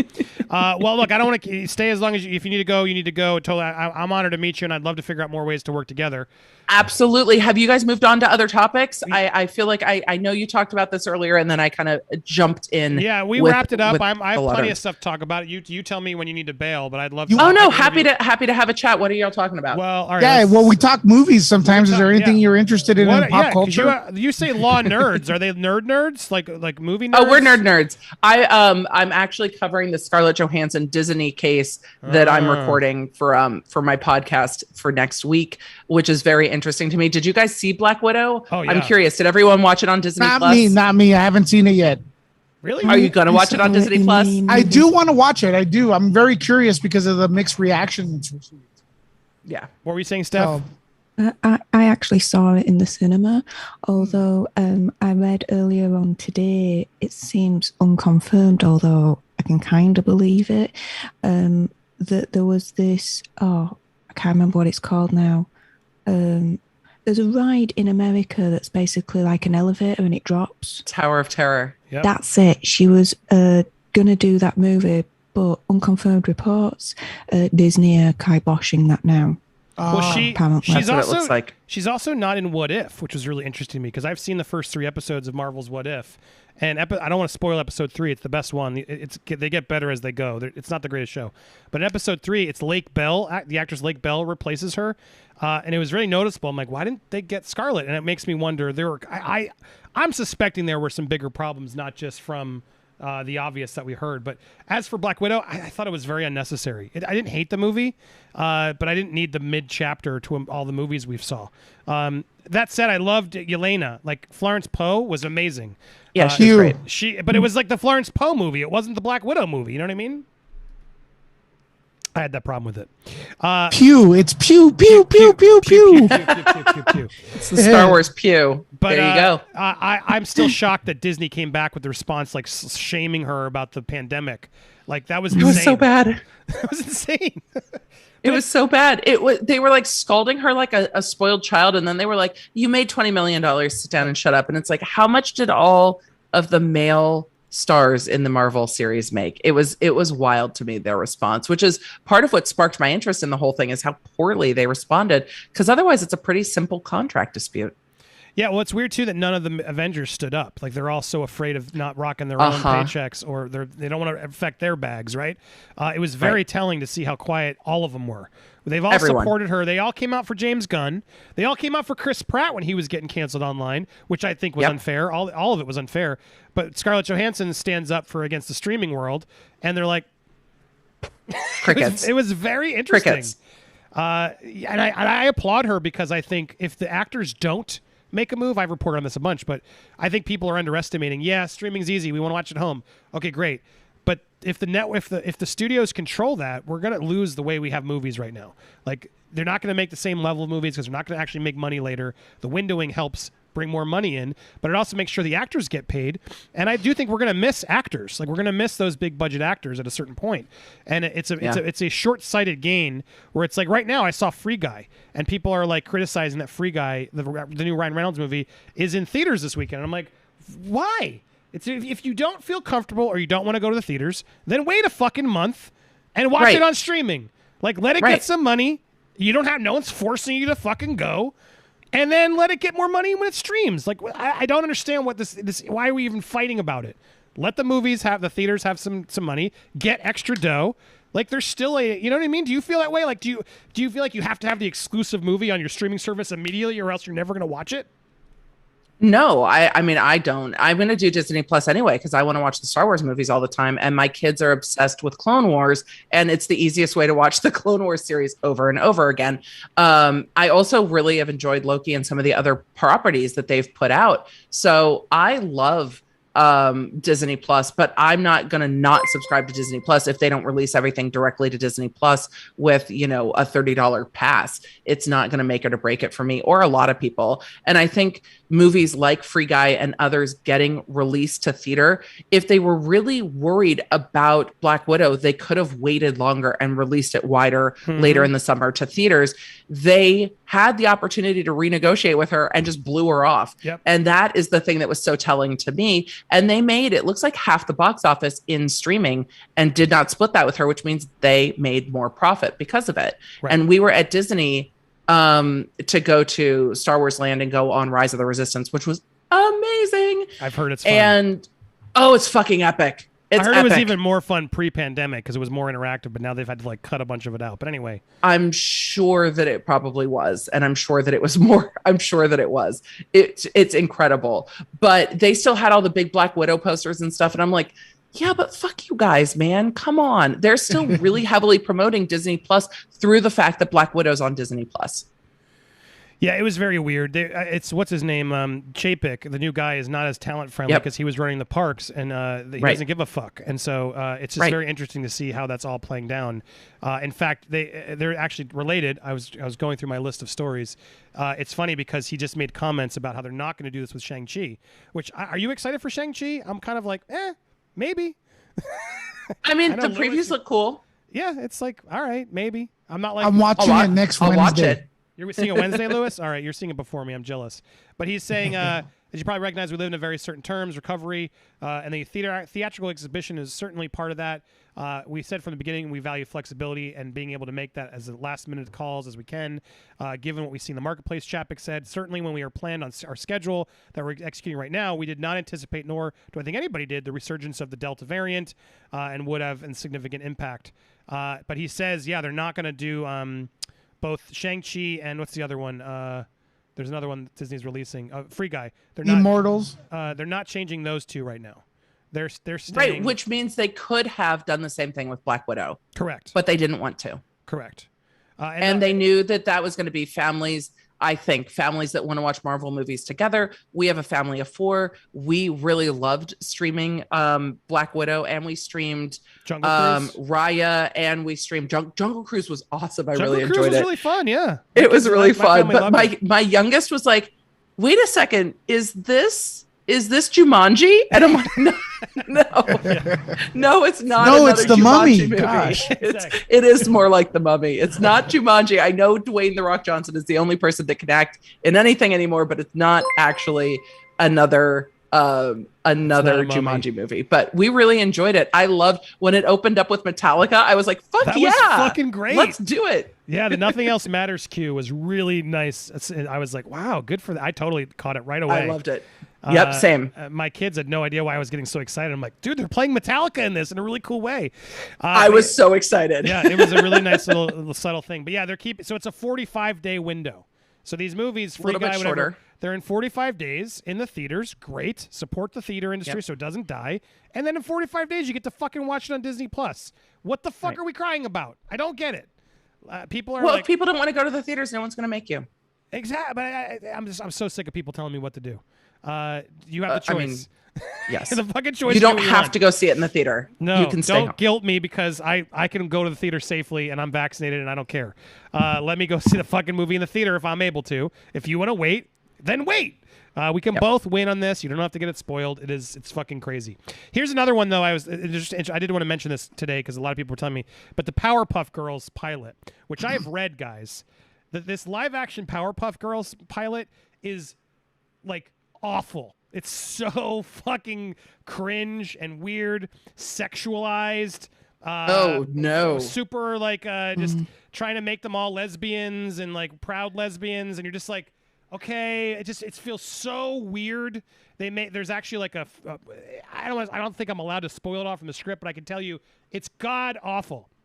So I'm not surprised in the slightest that Chloe Bennett, who was on Agents of S.H.I.E.L.D., is bailing. But I can say, I don't know if anybody's, all these law nerds do, I am pretty good at breaking some of these exclusives, and she is coming back to Marvel, is why this is happening. Spoiler alert. She's coming into Secret Invasion is what I scooped earlier this year. Her and Clark Gregg are coming back as Agents of S.H.I.E.L.D. in Marvel's big Secret Invasion film that's also going to have Daredevil and some other big characters. It's going to be epic.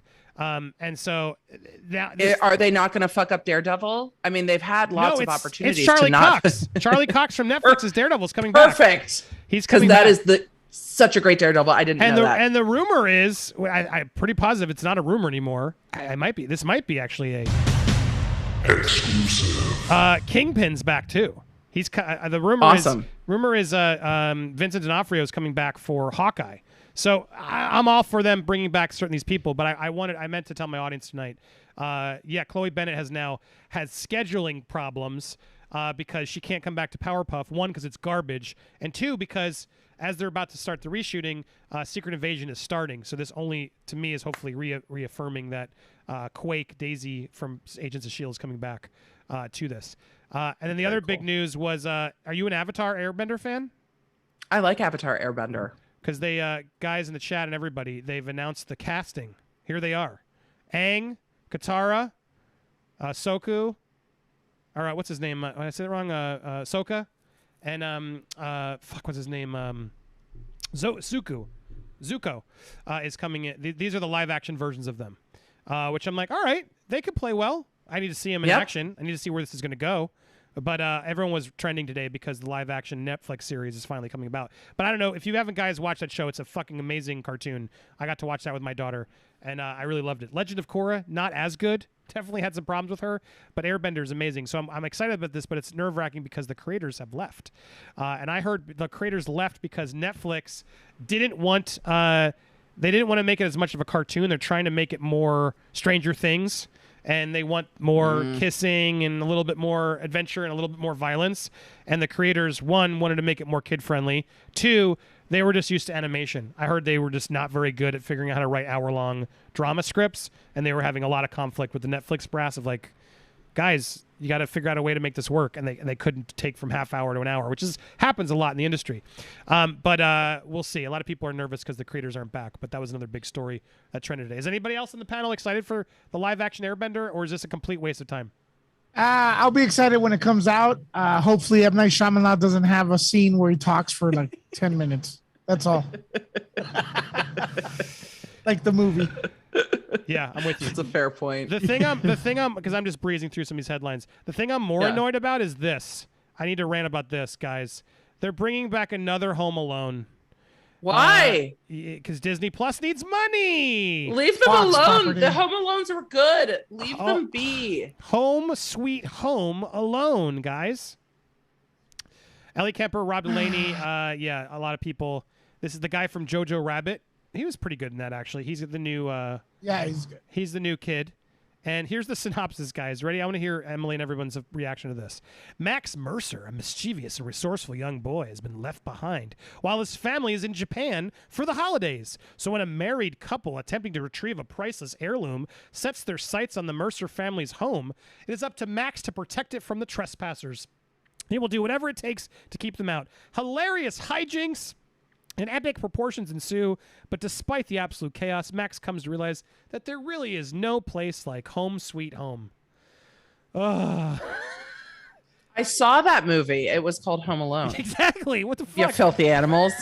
Filthy animals. Apparently. And I don't think it'll have the cheekiness. No. We live in different times. I don't think it will have some of those adulty elements that made that movie so hilarious that he was a kid home alone. I don't think it will have that cheekiness. And without that, I don't know if that's really a compelling not new storyline. Well, I think the big problem with that show nowadays, too, is that evil invention called the cell phone. Yes. Right. Cell phone completely. Hey, Mom, Dad, I'm alone at home and someone's trying to break in. All right, son, I'll be right there. You make an excellent point. It's like, wouldn't they just dial up like the cameras inside the house and watch what he's doing? The Ring doorbell, exactly. There's a million things that would just completely ruin Home Alone right now. But they are bringing back Buzz. There he is. Old Buzz is showing up, and I don't know if he's playing Buzz, but he's back. But the other thing that was just interesting to me, where was it? Chris Columbus, the director, I loved his quote.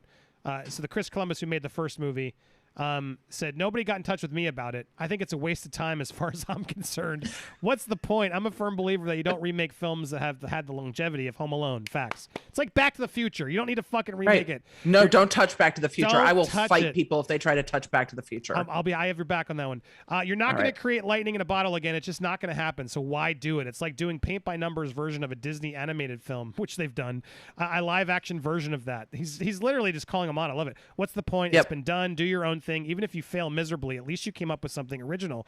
But bravo to Christopher Columbus for basically calling out Disney and saying you're fucking crazy just doing cash grabs.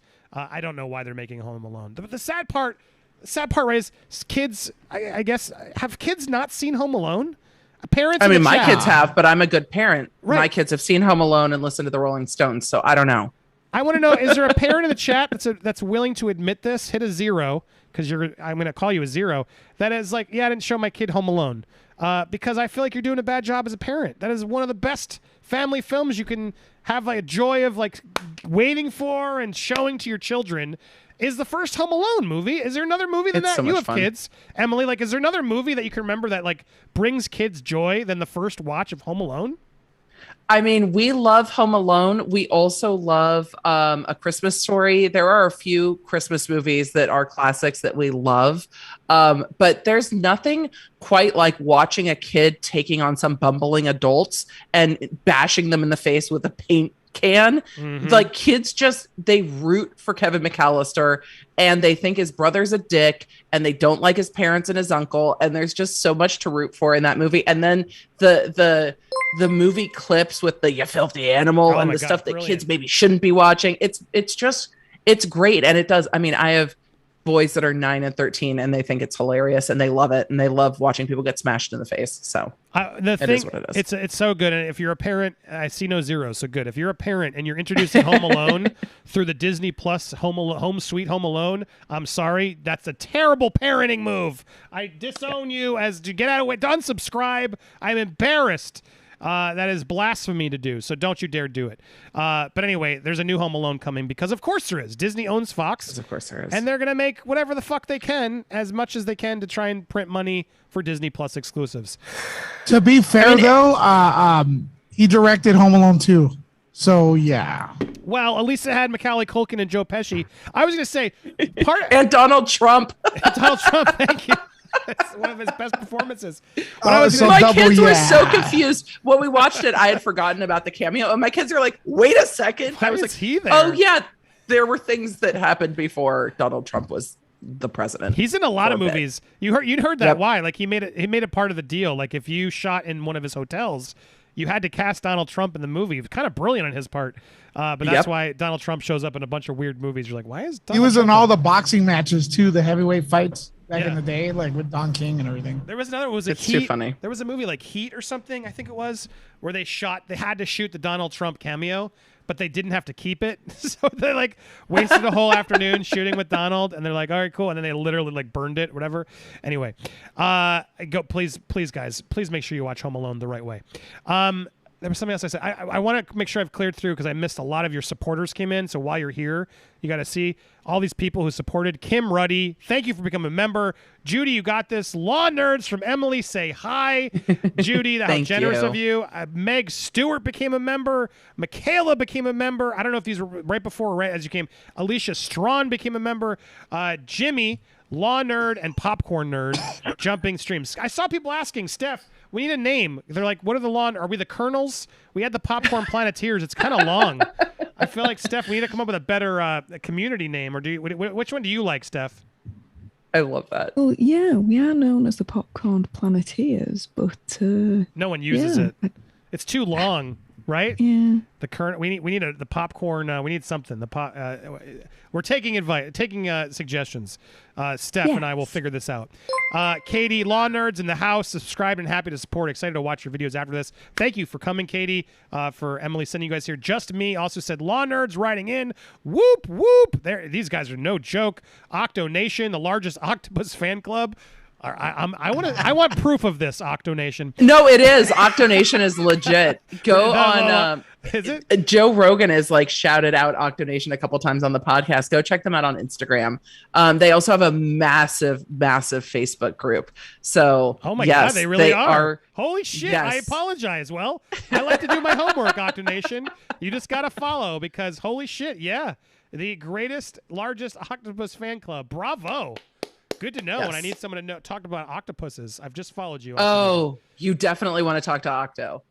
Warren's fantastic and is a personal friend who has been instrumental in growing my community and my channel and supporting me as a creator. And so Octo knows like all the weird shit that you go through as a creator. Octo's been through it as well. He's crushing it. Good for you. Yeah, please reach out, DM me. I'd love to stay in touch with you. Thank you for that. And support. they do a ton of outreach and education about the ocean. It's really cool. Octo Nation, please, if you're still watching, because at Tampa Bay, where I live, you're in. Where are you? You're in. I'm in Tennessee. That's right. Okay, because I'm in Florida. I'm in Tampa Bay, and we have the red tide coming in. And I took this video. Literally, the whole ocean just died. Like they were upside down. I posted on Instagram, and I was looking for like an ocean marine biologist that wasn't George Costanza. Everyone kept telling me George Costanza. Seinfeld joke, if you guys get it. I was really looking for one. So yeah, Octonation, I'd love it because I'm trying to figure out what the fuck's happening with this red tide in Tampa. It's scary. So thank you. Good to meet you, Warren, if your name is. Yeah, I caught that. Thank you, Warren. I appreciate you.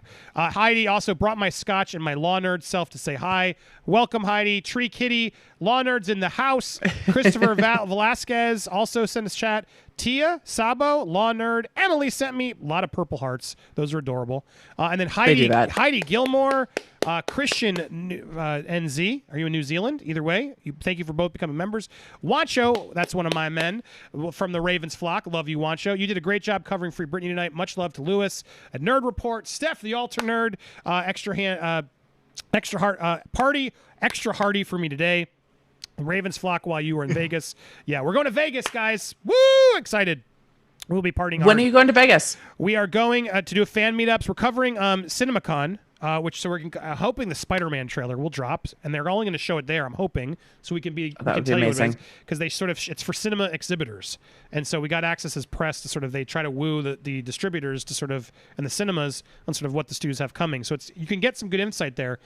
So we'll be there. I just put it on screen, August 23rd through Friday 27th, and we'll be streaming from Vegas that week, as well as some fan meetups. So if anybody's out in Vegas and wants to come party with us, we're definitely karaokeing and streaming and having some fun. So come on out. Wancho, thank you for reminding me to say that. And then almost there, Carla.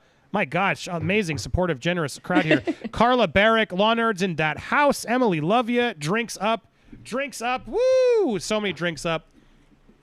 Shonda Bush, thank you for becoming a member as well. Catherine S. also became a member. Butterfly Away, Law Nerds, and Popcorn Planet Unite. Well, I'm down. Anytime she wants, I'm here for.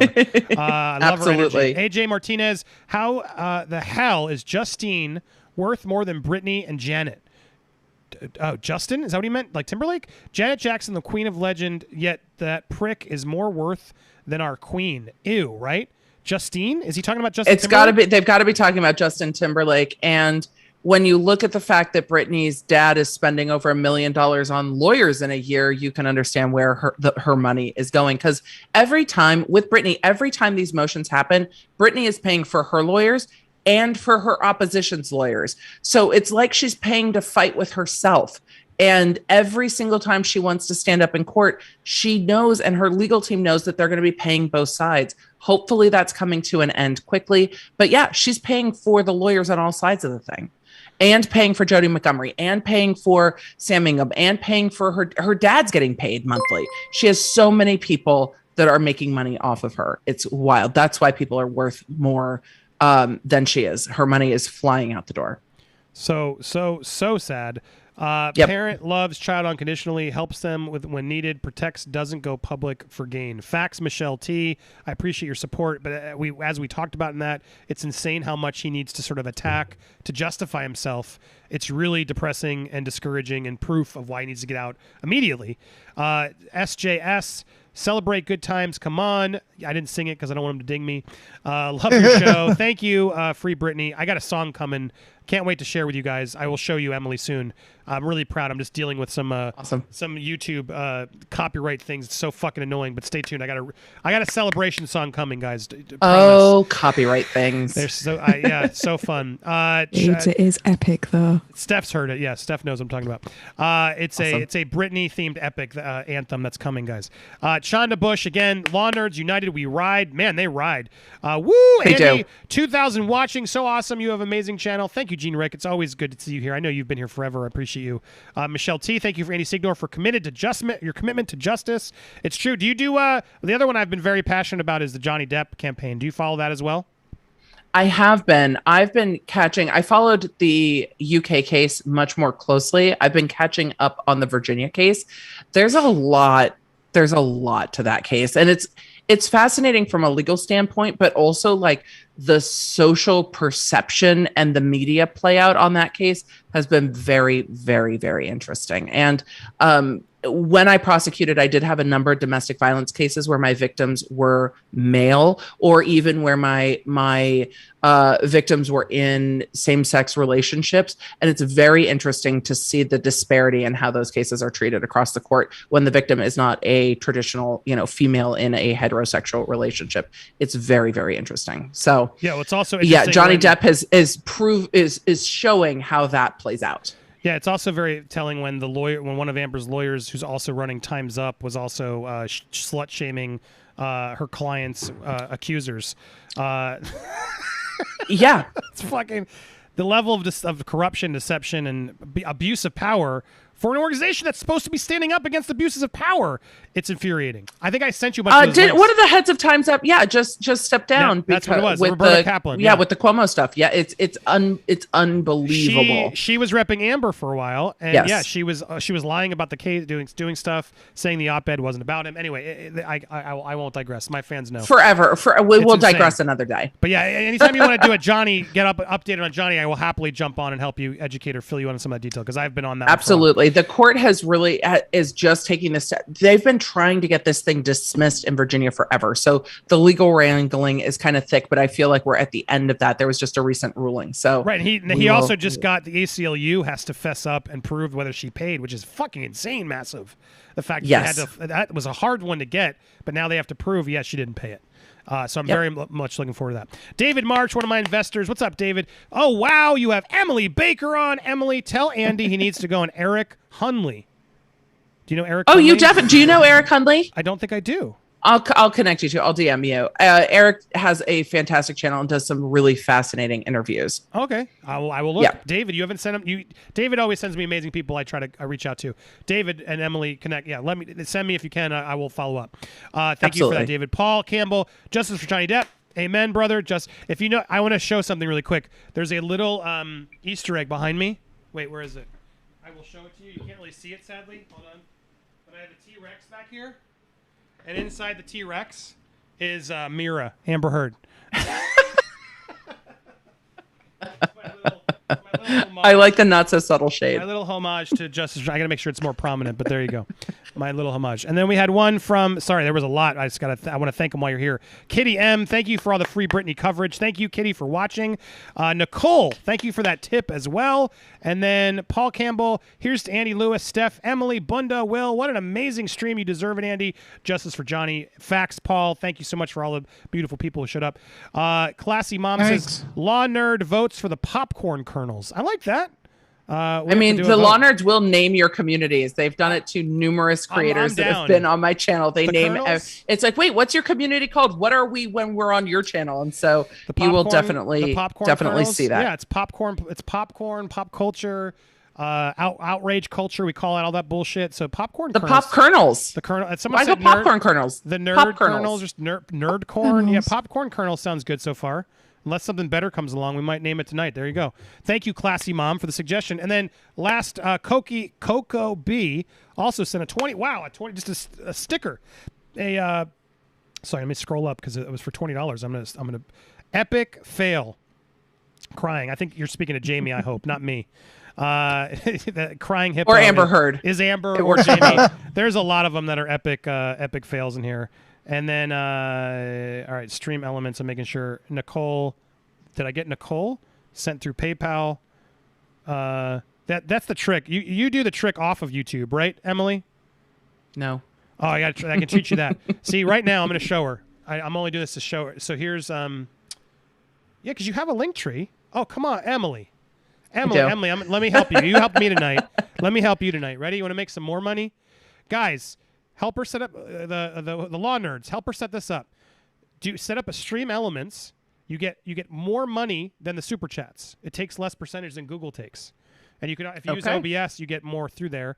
So I always try to use that because it's a way to get less to Google. But then the best. You said OBS. I use OBS, so that way when they there's alerts that pop up and stuff. Otherwise, I always have my PayPal or Cash App links because then there's no fees. And so most of my hardcore big investors just know I'm not going to super chat you. I'm going to send you through your links. And that way you can have your merch. You can have you have a link tree. I just saw it, right? I do have a link tree, and I think my merch is in my link tree. I don't know. So, I think it is. I mean, if you don't want to see my, but I put it there because it's helpful and it does. But you have all the other things there. They have little icons. But getting Very at cool. least through, I have it on the bottom. I've made more because if you're gonna give, why give it to Google? Is what I'm saying. You know what I'm saying? Yeah, defin're giving 30% to Google. You give it less over there. That's where you get it from. But anyway, awesome. Thank you guys for supporting tonight. All right. Well, we're almost there. I've had one. Hold on, make sure. Oh, this everyone kept sending me this because I did talk about. I don't even know with my new audience. I'm curious. What do people think of Gina Carano on this stream? Emily, do you have thoughts on Gina Carano? You're getting into loaded questions. I know. Right? I really enjoyed Gina afraid to Carano in The Mandalorian. Me too. I really did. So I don't know. I think that that's a perfect answer though, because you can stop if you want. I'm not forcing I get you. a lot of people asking me what did I think about certain actor or whatever celebrity doing this. I'm like, what? What did they do? I enjoyed them. I just whatever. Yes, you know, that's it. I mean, I feel bad sometimes because short of getting arrested and prosecuted for things, the celebrities that I enjoy in roles, I don't spend and pay as much attention to what they're doing off screen because they're on screen talent different than influencers. I think a lot of the on screen talent isn't really trying to influence people the way like a YouTube or Instagram celebrity is trying to do. So I don't really follow most of their personal lives the way I do with influencers. And so when everything went down, I was like, wait, what's happening? I'm so confused.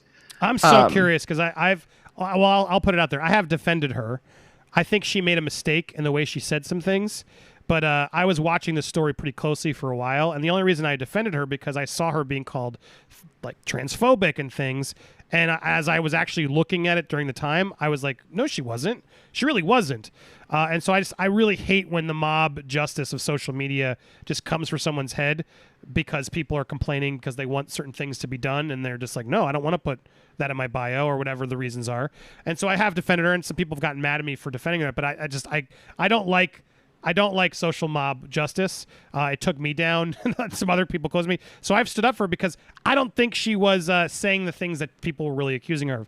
That said, when you work for fucking Disney, you can't make comparisons to the Holocaust. Like, I mean, right. But you also, people used to be able to make mistakes and say, oh, that was a mistake. I shouldn't have fucking done that. And then move on. I didn't like the James Gunn cancellation either over super old tweets. And people were like, no, fuck you. And he's like, oh, no, that's not funny anymore. I would never say that.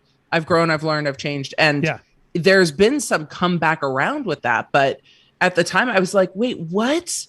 What? So I just... I don't like hate mobbing people either, even people I don't like, because it removes all the critical thinking from a circumstance. It's a headline and a tweet, and then everybody's like, yeah, fuck them.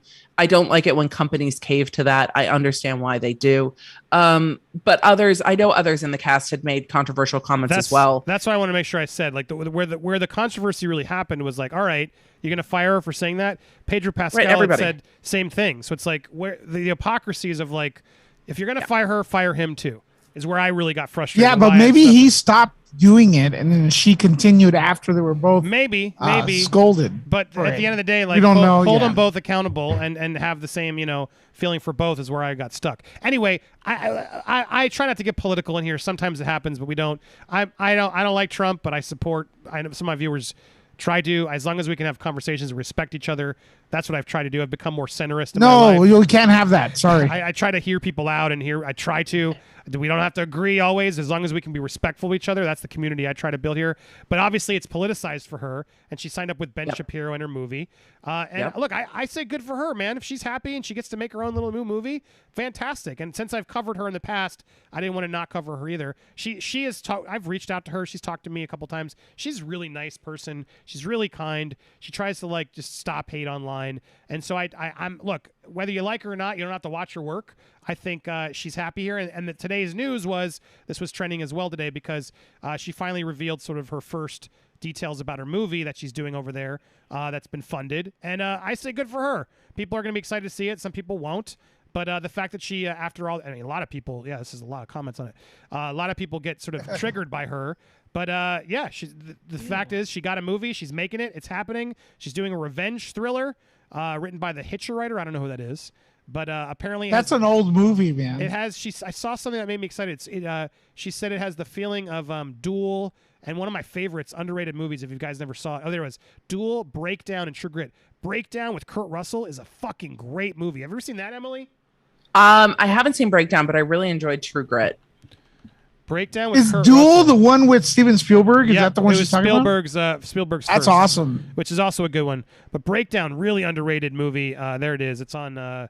But it's like his wife gets kidnapped to the side of a road, and he's got to find her. Kurt Russell, man, he was awesome in the 90s. Had some really good thrillers. Are you saying his wife was taken? Yes. Yes. But he didn't have the skills that Liam Neeson had. He definitely didn't have them. That looks very cool. I can watch that instead of watching Twister again. Breakdown is like a really good 90s action film. I would highly recommend it if you're looking for something new to try. I don't know if it's on the streaming sites. Good question, but that's an underrated gem that if she's making a Breakdown type of movie, sign me up. I love those types of movies. It's interesting because I'm very much supportive of free speech, but also I think when you are working for Disney, you realize that your job requires you maybe to not say everything. And there's definitely, you can say what you want, but also your employer has the right to not like what you say. And that's where these things kind of bump up against each other. I'm like, say what you want to say, man. If I don't like it, that's fine. But your employer doesn't want the heat. So yeah, I just didn't think they were even handed with their cast. That's unfair. If Disney wants to be Disney and be fine, but then make sure you're covering it both ways and don't just pick on one side. That's a good point. One other thing I do notice about the entire situation too, is like a lot of commentators are like, well, if you would have just shut up, you would have kept your job. See, look what happened to you. And I've never heard Gina Carano ever say, boo-hoo, I wish I was still in The Mandalorian. I've never heard her say that before. No. It's only the people commenting because that's what they would do. Gina Carano's damn rich, man. Her family owns casinos in Vegas. She's good. Yep. She's better than I will ever be. Put it that way. What's true, Disney was not. That's the other thing that was so funny out there. Like, Disney's not paying her that well to do guest spots on a fucking Mandalorian episode. The only thing you could do off that, bro, is autographs. Like, hey, you're gonna go to a convention and do autographs. Oh, you're definitely a lot of convention bag there for right. But she's UFC. She's backed by the UFC. The UFC doesn't give a crap what your political affiliation is. She goes back into fighting. It's millions of dollars, dude. Right, but I'm saying compared. I want to see her fight like Jake Paul. Oh my god, I would. Wouldn't that be epic? Like Gina Carano smashes fight? I can't stand Jake Paul. Man. A gender battle with Gina Carano versus Jake Paul. That would make so much money. Jake Paul. Everyone who doesn't like Gina would suddenly start rooting for her. The thing is, Jake Paul is more active and he does train for real, and so does she. But she's inactive. He'd also play dirty. She is right now. She's moved on. Yeah, she's moved. You don't want to get hit in the head all the time and stuff like that. It's gonna even you go to the old gyms, the guys that never were champs. You could tell something's wrong with them, man. God bless their soul, and they don't even have any money. You know, just by being in the gym sparring, you're gonna mess yourself up. You know. Well, I have one exciting thing, and I didn't get to read it because I wanted to react with you guys. Here we go. Unless anybody else has any other last things to send over, let me know because we're getting to the end of the stream. It's being midnight. It's never the end of the stream. You guys dude. have supported so much. I feel I want to go. We're gonna. Can't we just raid Stefania after this? I know. Wait, let's do it. Somebody. But here's the first. Apparently, Michael Keaton's out doing the press for the Protégé new film with Maggie Q. It's apparently a sequel to Long Kiss Goodnight with Samuel Jackson and Gina Davis. Anyway, he's out there doing press, so they've been asking him Batman questions because Michael Keaton's back as Batman. And apparently he's coming back, and so he's so here it was. Where was it? Where's the quote? It was weird. So they asked him, what was the first day back in costume was like? The answer is everything a Bat fan, especially a Tim Burton Bat fan, could want. It was weirdly, ironically easy. A little bit emotional, just as a rush of memories without giving anything away, which I can't. Basically, the first shot, not of the entire movie, but let's say the introduction of Batman, is so good that when we walked on and started talking about a couple of shots and the angles, I went, whoa, this is big. This is great. I don't even mean for me. Just the imagery is great and reminiscent to some degree of Tim Burton. Oh, no, Yes. not Tim Burton. I like it. Yes. What do you mean? Agreed. Tim Burton Lewis? is cheesy, dude. I Hold love on. I'll put it on. Camp. We're having a Worst nerd war. Gotham City ever. He's like good. Tim Burton. Keaton is good. Nerd Tim war. Burton is cheesy. What are you guys. talking about, Lewis? No. So You're cheesy. killing us all, Lewis. His Gotham looks like No, Mr. Joel, Rogers' Neighborhood with black paint That's Joel sprayed on it. Schumacher. That's Joel Schumacher. Joe Schumacher is Tim Burton. Tim Burton gave way to those films. He produces them. How dare you, sir? It's the same Alfred. They're all linked. That Tim Burton and What are you talking about, Lewis? Tim Burton is Joel Schumacher. No, look. They're produced. Tim Burton produced all those crap He did Batmans. not produce. No, he did not. He did not produce Batman Forever. 100% he did. Well, I mean, he might have had it legally been produced one of them, but he didn't produce Batman and Robin. He produced those, dude. No way. Yes way. It has the same butler. It's his influence. You're just saying because he It's cast the Bat Gaga. Butler? No, anyway, he has there are like some matte paintings and stuff, of course. But so what? Like it was this era. I'm of time. so curious. Yeah, I want to see the hell Yeah. out of this. He produced all of them. No producer. Where is it? Show me. Oh shit, he did do Batman Forever. Where's but not see Batman Forever, but not Batman and Robin. I think he was. Oh, come on, man. He was Hang on, contractually obligated. Hang on a minute, guys, because firstly, I can speak now normal because Richard's up. Yay! Yay! Woo! Woohoo! He's gone all night, apparently. Yeah, but secondly, he could just be named producer by name Yep. and may not actually have a hand in it. Like the people that created Buffy the Vampire Slayer film, they were named as executive producers on every single Buffy episode. I do agree with you. They never had a hand in the creation or producing of any of those episodes, but they were there because of like a legal stipulation or something along those lines. Yeah, Abraham Lincoln, Vampire Killer. Let's go to his direction. Too. That awful, like Superman doesn't fly. He has like little lights on his suit and stuff. His frame of mind's not right for these movies, man. Keaton was good. Him isolated was good. Jack Nicholson was awful. There was no story arc. He was a gangster that acted like Jack Nicholson before and after he was dumped in the whatever the chemical. The movie was awful. Batman was an awful detective. There was a picture of Jack Napier right there in front of him. He didn't even turn the page to see it was him. The movie is nostalgic. It's first of its kind, and that's why people hold it in high esteem. But it is trash. Did I win this? I don't know what you're talking about. Anyway, I'll let I'm you- gonna have to read now. I'm like, I need to rewatch. No. Is everything I think wrong? But it is nostalgic, and that's It is probably why I love nostalgic. it. I'm pretty easy to please though when it comes to movies. Okay, so and you're that's not like you're like me. You're excited to see Michael Keaton's return into this updated version. Yep. I'm 100% on board. I'm like, I get Michael excited. Keaton, yes. Inject Tim into my Burton veins. style, no.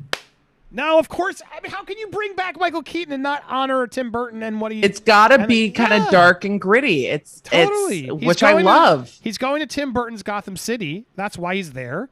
It's got to be an updated version of it, and I hope it doesn't feel as cheap as that one did. You're right. Like I have it here. The sets. I have the VHS. Bro, that couple in the beginning of that movie, they're in a city that's full of people, right? They decide to go to the darkest alley where there's no one in there to get mugged. It's like, really? And it's the exact same story as Bruce Wayne and his mom. It's like, gee, what a coincidence. I'm not sad. Thank you, Judy. You got this because you do got this. You know why Judy got this? Because he's right. He produced the movie that has Kiss from a Rose in it, Lewis. Which is Kiss from a Rose is an awesome song. That is an awesome song. You can't give him credit. Not give him credit for the movie and not give him credit for that. You know what I'm saying? Also very nostalgic for me, that movie, because high school, because I'm old. Val Kilmer is like the Val Kilmer Sons is happening right now with the new Val documentary on Amazon, which I heard it's really sad too. It's on my list. Yeah. I want to watch it. It's apparently incredible. But they talk about Batman Forever in that too. Val Kilmer was not a bad Batman. That was not his fault. His looks were cool. The suit was not great. Yeah. Well, it's better than George Clooney's, but still. I mean, every suit's better than George Clooney's. Facts. But Kilmer wasn't bad with the cowl. And Tommy Lee Jones and Jim Carrey were fun. Batman Forever I think gets a bad rap. I do want to see the Schumacher cut. But yeah, you're crazy. I still think Batman Returns is the best of all those. I think Batman Returns. Bro, the penguin was raised by penguins. Get out of here, dude. Those movies are cheesy. And then that wasn't Catwoman. That was a zombie, dude. It was a zombie. She was so hot, dude. Come on. Hey, look. As like a 10-year-old, she confused the hell out of me. Uma Thurman was beautiful as Poison Ivy. There's no discussion there. Michael Keaton was beautiful as, bootleg Bruce Wayne, but it still doesn't make the movie good. Dude, she confused me. I was like, am I attracted to cats or what's going on here? It was that. You know how she turned into Catwoman? Do you remember that? Because she fell off a building and cats nibbled on her. Well, I mean, that is dumb. Yeah, it was stupid. That was stupid. It was better than Halle Berry. Search your feelings. You know it to be true. Were you going to say something, Steph? Did you have an opinion? Sorry, was that something you had something, Steph? Yeah, Lewis, I respectfully disagree. That's and fine. I would like to say you are wrong. I personally love this movie. Yeah, there's a little bit of cheese in it, but it's like a Tim Burton fantasy. You watch any of Tim Burton's films and there is an element of cheese in it anyway, so it's just his style. And especially, in the late 80s, early 90s, sorry, but it is full of cheese when it comes to movies of that Teenage era, Mutant Ninja Turtles was better, more serious tone that I wanted to fight with those characters than Batman. Nice. Go Ninja Go. Seriously. That's part 2. That's not part 1. Well, that's part 2. Ninja in the chats right now, Ninja Turtles, I'm going to say right now, the original movie is better than Batman, and they're kind of like in the same tone. Dude, look. Oh, sorry, I didn't mean to say that. We need a poll. So what? Yeah, I'm going to lose this poll happily. I don't care. Well, I will say the first Ninja Turtles from 1990 is an underrated, awesome film. Amazing. Like, more violent than parents were all upset by. I think I was 9 or 10. I loved it, and then they watered it down for The Secret of the Ooze. You're not wrong. The first Ninja Turtles is actually a really fun comic book movie. But is it better than Batman, Tim Burton? That's where you're 100%. And it came out like a year apart too. It made Batman look like crap. I was like, what the hell? But Andy, they did something similar with Batman. So Batman Returns, all the parents complained so much about Penguin at the time that he was so scary, this, that, and the other. That's why we got the subsequent Batman films following from that. He was scary. That was a lot more like cheesy and light and such a departure from the Tim Burton era films. Yeah, he was scary, don't get me wrong, but do the people in the chat know I'm not having a seizure or a stroke? I'm okay. I'm Cuban. We do that a lot. And then I'm half Cuban and partially Italian, man. So this is like that mix is going to use a lot of hands, bro. Let's see. I did put the Nerd War up, so let's see who is Batman. Tim Burton. I'll happily lose that. What do you want me to ask? Care. Did Tim Burton's Batman bad, or do you want me to ask? Is it better than Ninja Turtles? Ninja. I don't know. Overrated. I think it's overrated or better than Ninja Turtles. You're gonna lose. So what do you want me to ask, Lewis? Because you're gonna lose no matter what. Teenage Mutant Ninja Turtles versus Batman 1989. Okay. First yeah. All right. 1999. Do you mean 1989? 1980. It's at 1990 actually. I think. Ninja Turtles. I know it's 89. Oh, it's 90 Ninja Turtles versus Batman 89. It's Batman 89. Yep. Yeah. Oh, I'm so old. It's my birthday Sunday. I refuse to acknowledge how old I am. I'm old too, and I remember falling asleep with all my friends during Batman 1989 in the theater. As a kid. Oh, I would have been. I'm old too, and I love all these movies. I was 10. I was 10 when Ninja Turtles came out. So there you go. Emily, you need How's to about come back 3, 4 here, years? man, and be talking like pop culture with us. Yeah. I'm happy to come back and talk pop I'm always culture. I trying- love pop culture. I love 90s pop culture. I love all of it. It's some of it's iconic, even if it's bad. The thing is, I'm such a happy-go-lucky movie fan. There's not much that I dislike. See, you'd like my Unless other you destroy a book that I like, and then I will be relentless. perfect. That you just gave me a perfect opportunity to plug something else because while I have so many people watching, I have another channel I do called Movie World, where I do strictly movie topics now, and it's sort of positive movie stuff, my reviews. But we have this show called Best Movie Ever, and what's really fun about this show, we have another episode coming soon, guys. But we watch the worst movies, what people call, they nominate sort of the worst movies: Jack and Jill, Mortal Kombat sequel, Battlefield Earth, etc. And we have to rate them positively. So me and my colleague Vito have to watch them and find Howard the Duck. Why we have to basically defend it as the best movie ever Because of the song.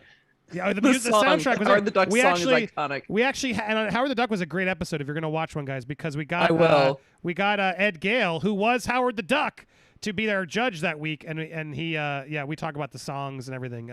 Leah Thompson's so hot in that movie. I forgot she's fantastic in that movie. She's wonderful. But she hooks up When with the Howard duck. the Duck popped back up in the MCU, I fell over. I was so excited. My kids were like, "What are you talking about?" I'm like, "Oh, you're not old enough yet, but we'll get there." He shows up in in one of the What Ifs next week. So again, Oh, more's man! coming. Spoiler!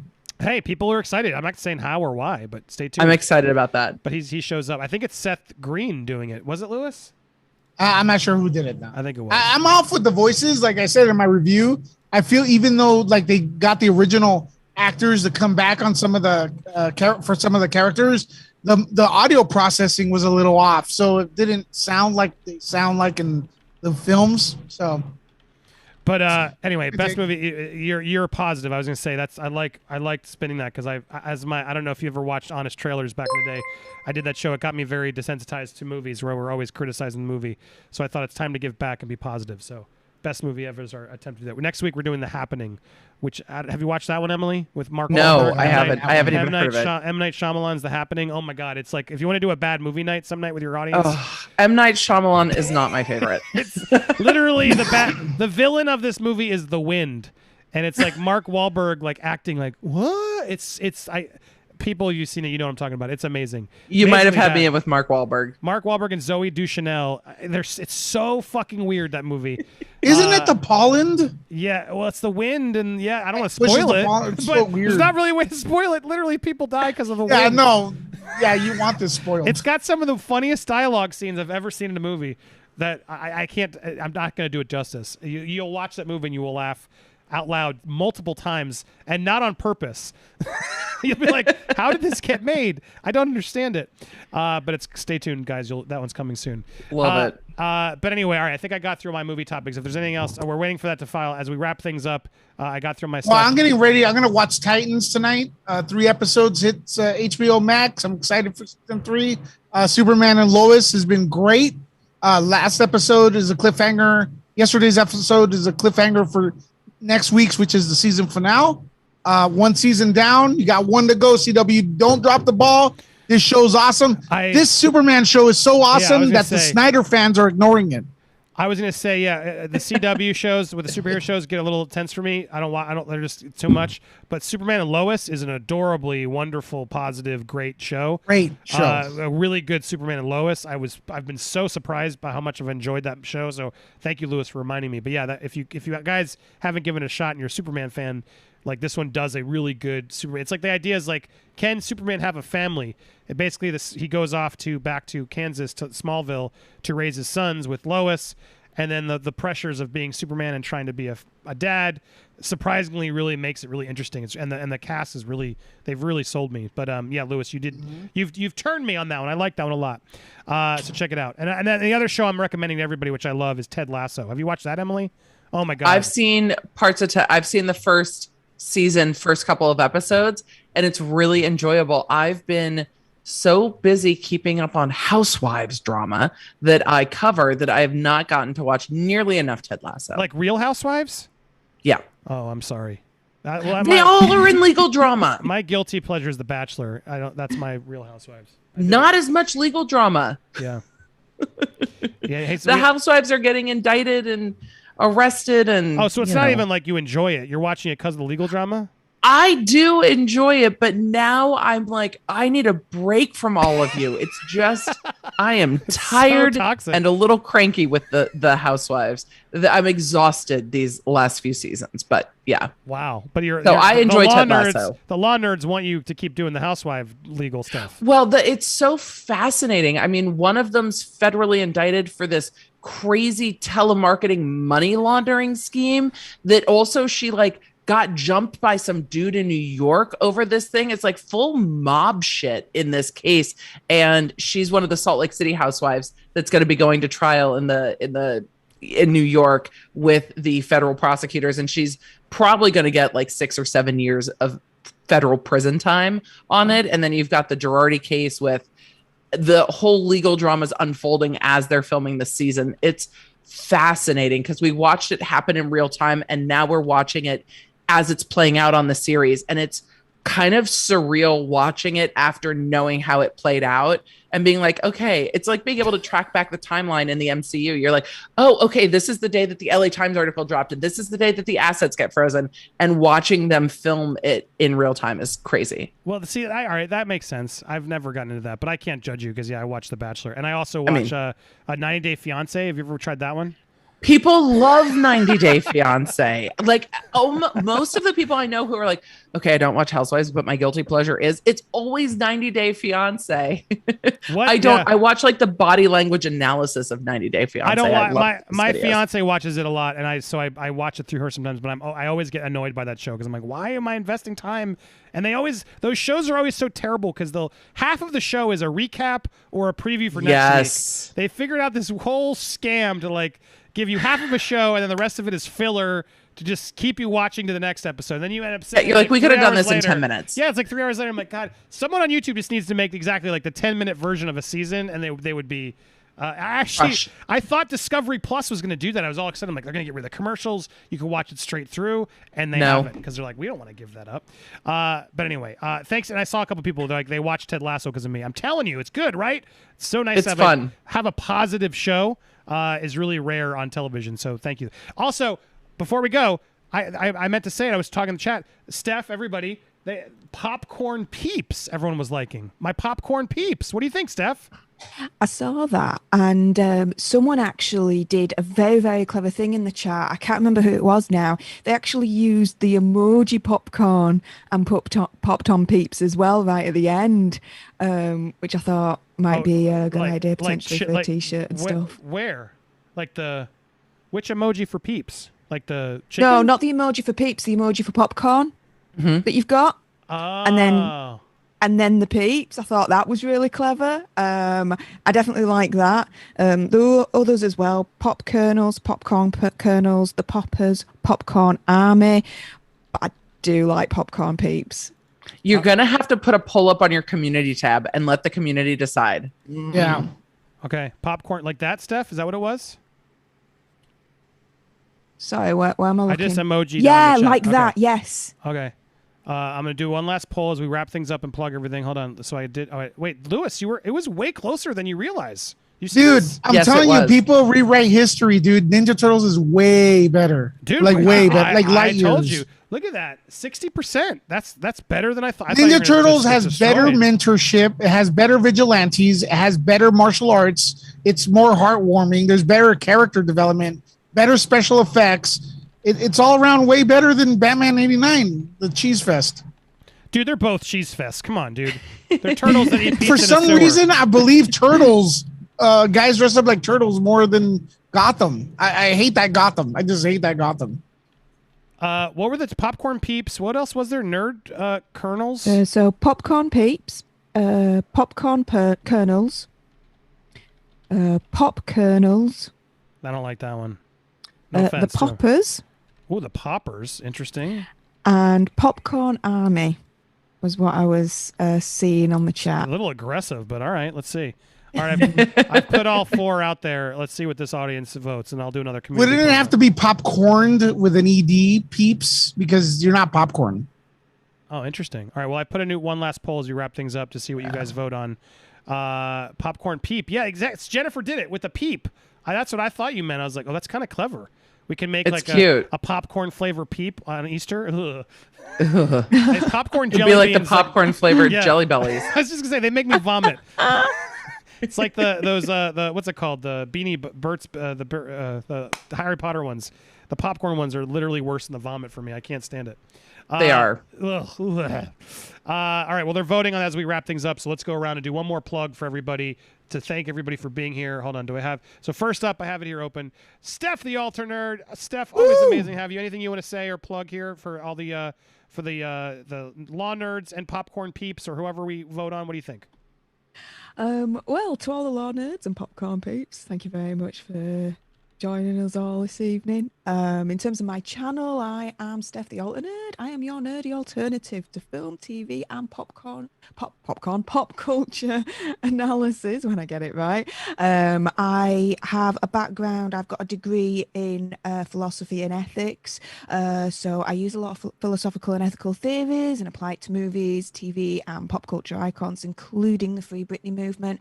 I also look into a series called Alter Reality, what could have been in movies and TV situations and pop culture scenarios.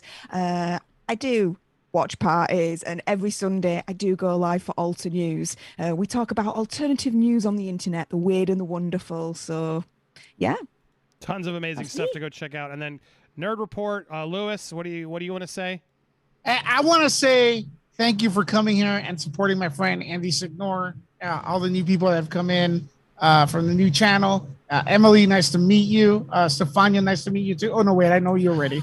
So, but I've subscribed to both of you now. So, but yeah, thanks for becoming a member here. Andy, thanks for supporting Nerd Report. If you like the rant I just did, go and check it out. Whatever. If that was entertaining, I'll do some more for you. I don't know. I'll hop on one leg. I'll rub my head. I don't know. Rub my belly. I don't know. Whatever. Just subscribe to me, man. Help me out. Do it. No, help me. I'm drowning over here. Look, I go live whenever. He does a lot of fun midday nerd streams. If you just want to learn about what's I go live when there's something interesting there. He does a lot of breakdowns of the day, and we do watch parties over there. So, and he has you have other channels we do the interviews. So if you go to Nuke the Fridge, that's if you scroll down, it's down there. You should post Nuke the Fridge is my basically my studio. Yeah. One and Henry, there I got Henry Golden from G.I. Joe. Oh, he was hot. Terrible movie, but he was hot. Anyway, there you go. And then support them. They're awesome. They're good people. And then for all the new people that aren't the law nerds who are hopefully became some tonight. Hopefully we turn each other's audiences for each other to support. Go support Emily D. Baker over on YouTube. Mods, thank you for all the work. Wait, I keep clicking too many tabs here. Mods, I appreciate you guys doing all the hard pasting. Oh, there's Lewis. Absolutely. And then Emily Baker here. So we can all support each other because that's what we got to do, right, Emily? I appreciate you. That was so generous.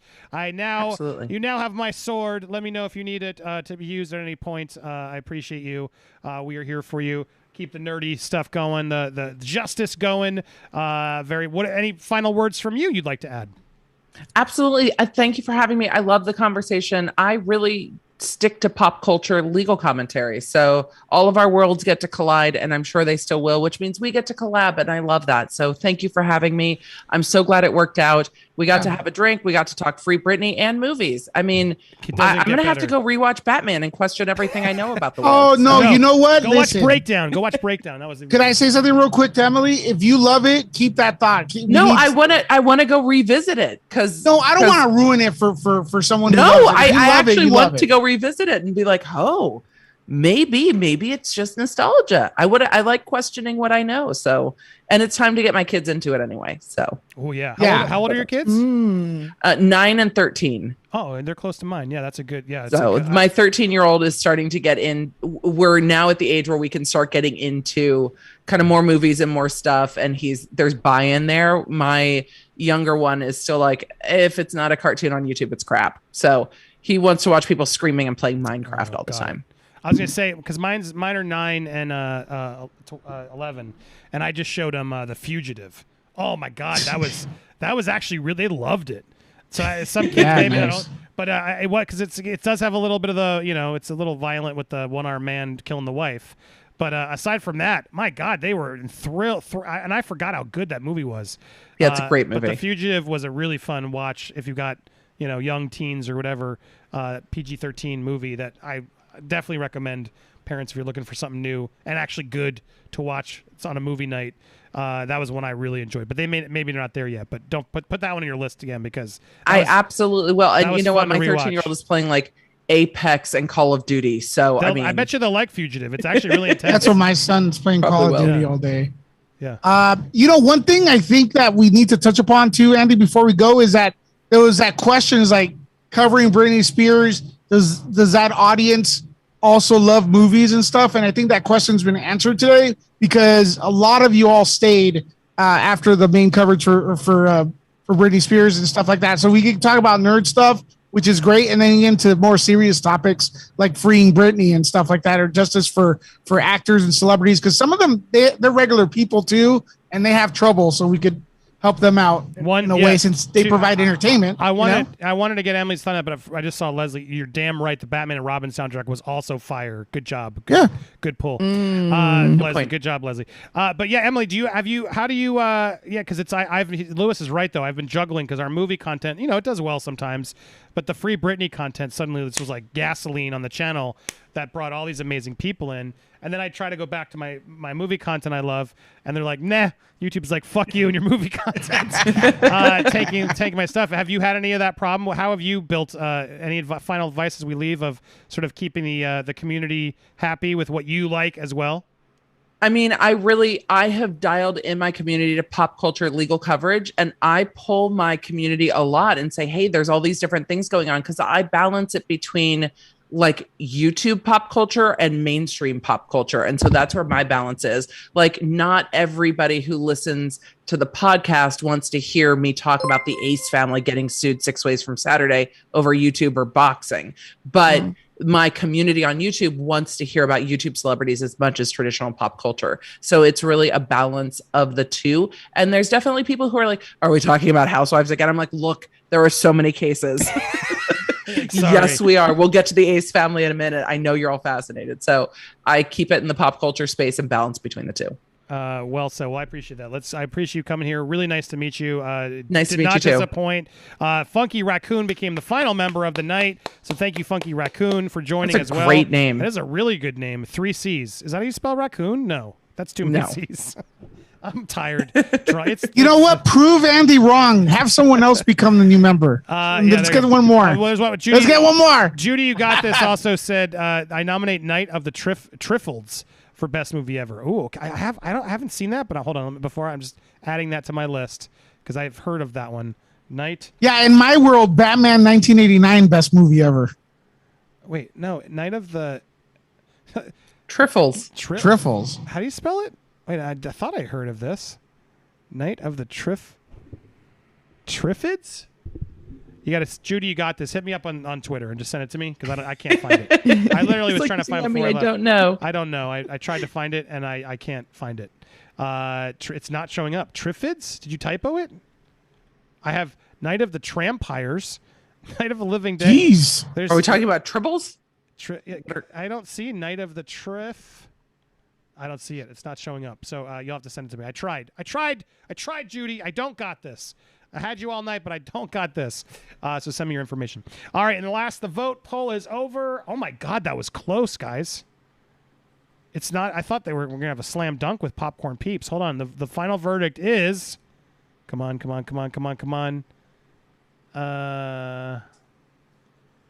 50% Popcorn Peeps, 20% Popcorn Kernels, 17% Popcorn Army, and 11% the Poppers. That means 48% of the people did not like Popcorn Peeps. Yeah, almost half. So we'll have to. Well, you've got to put it on your community tab. We'll do community it. tab polls smash. All right, we will do the community tab and come up with some more. But Steph, we'll have to remember these. And I've already written them down. Love it. Well, because it's true. We need a clear name. Everyone's attacking me because of Batman. Hey, look, if you really hate me, if you guys listen to me, if you really hate me, subscribe to my channel and tell me how much you hate me. Yeah, I feel like they need to watch more of your content to really decide. Is what the thing is. It's true. Go to Nerd Report and tell them. Go to Nerd Report and hate my ass. I don't give a crap. Comment on one of them and say, "I hate you're wrong about Batman." Over there and tell them there it is. Yeah, pick a video and say that you're totally wrong about Batman 89. Hate subscribed. There. You need to make a video on Batman 89 now. Yeah, it's true. I will. I will do that. Lewis, there's a comic book coming out, right, where they continue it. Are you excited for that? I didn't know about it. Like, look, Homeboy's good as Batman, but everything around him, man, was awful. Penguins shooting missiles out of their backs. Disagree. What the hell is that, dude? Couldn't disagree more. But yeah, they're making. He was raised by penguins. That's all. That's all you have to know. It's a Batman. Anyway, yeah, here it is. It's the Batman '89 comic book, but they're like doing it in the style of Tim Burton's Batman universe. Yeah. And they're like extending it. Like what else happened? So I actually want to see it. I think it looks. I want to read it. It looks kind of cool. But there you go. If you like 89, if you disagree with Lewis and you like it, there's more coming, guys. There's that and the Flash. So stay tuned. And if you like what you like here, do me a favor. Hit that subscribe button for me. Hit the bell for all alerts. If you've been chatting, you had to. I love that new feature. Smash the like button. Leave a comment down below. That subscribers only chat, Emily. Have you learned into that? That is an amazing. Oh yeah, we love it. I mean, why did that take so long? It's its own built-in troll patrol. It's fantastic. Yep. And I love you can make them wait 10, 20 minutes before they can chat. Brilliant. You can make them wait a day or a week before they can chat. Well, that's amazing. Have you used the slow mode? Has that worked well or no? Oh, I have to. I mean, my chats are normally between 3,000 and 6,000. I have to use slow mode. Do members get to bypass that and go quicker or no? No. They should have a member tier where you can speak more. There's more. Member fast pass when you've got slow mode on. Exactly. Member fast pass. There's for the slow mode. I do a members only pre-chat. So before my live stream starts, it's set to members only so they can chat before we go live. And then there's been times when the chat has gotten wild and I've just shut it to members only because we've had too many people. I've done that too, or it just gets aggressive. You're like, all right, I'm shutting this down from the trolls and we're only gonna have you have to pull the car over sometimes and be like, look, it's not my kids, it's their friends that are the problem today. Exactly. They're teaching them all wrong. Well, there we go. Beautiful stream tonight. So grateful to you, Emily, bringing these amazing people over. Again, for real, anytime you need anything, let me know. Let's stay in touch. Absolutely. I love your content. I appreciate you. You seem awesome. Steph, Lewis, I love you guys. You're awesome. Yeah, man. Everybody else watching, you guys are all awesome. Enjoy your night. Get some sleep, or enjoy your day if you're like Steph and you're just waking up. And we will see you later. And that's all we got. Adios, everybody. Adios. Bye. Cowabunga. Cowabunga, dude. Wait, I have this one.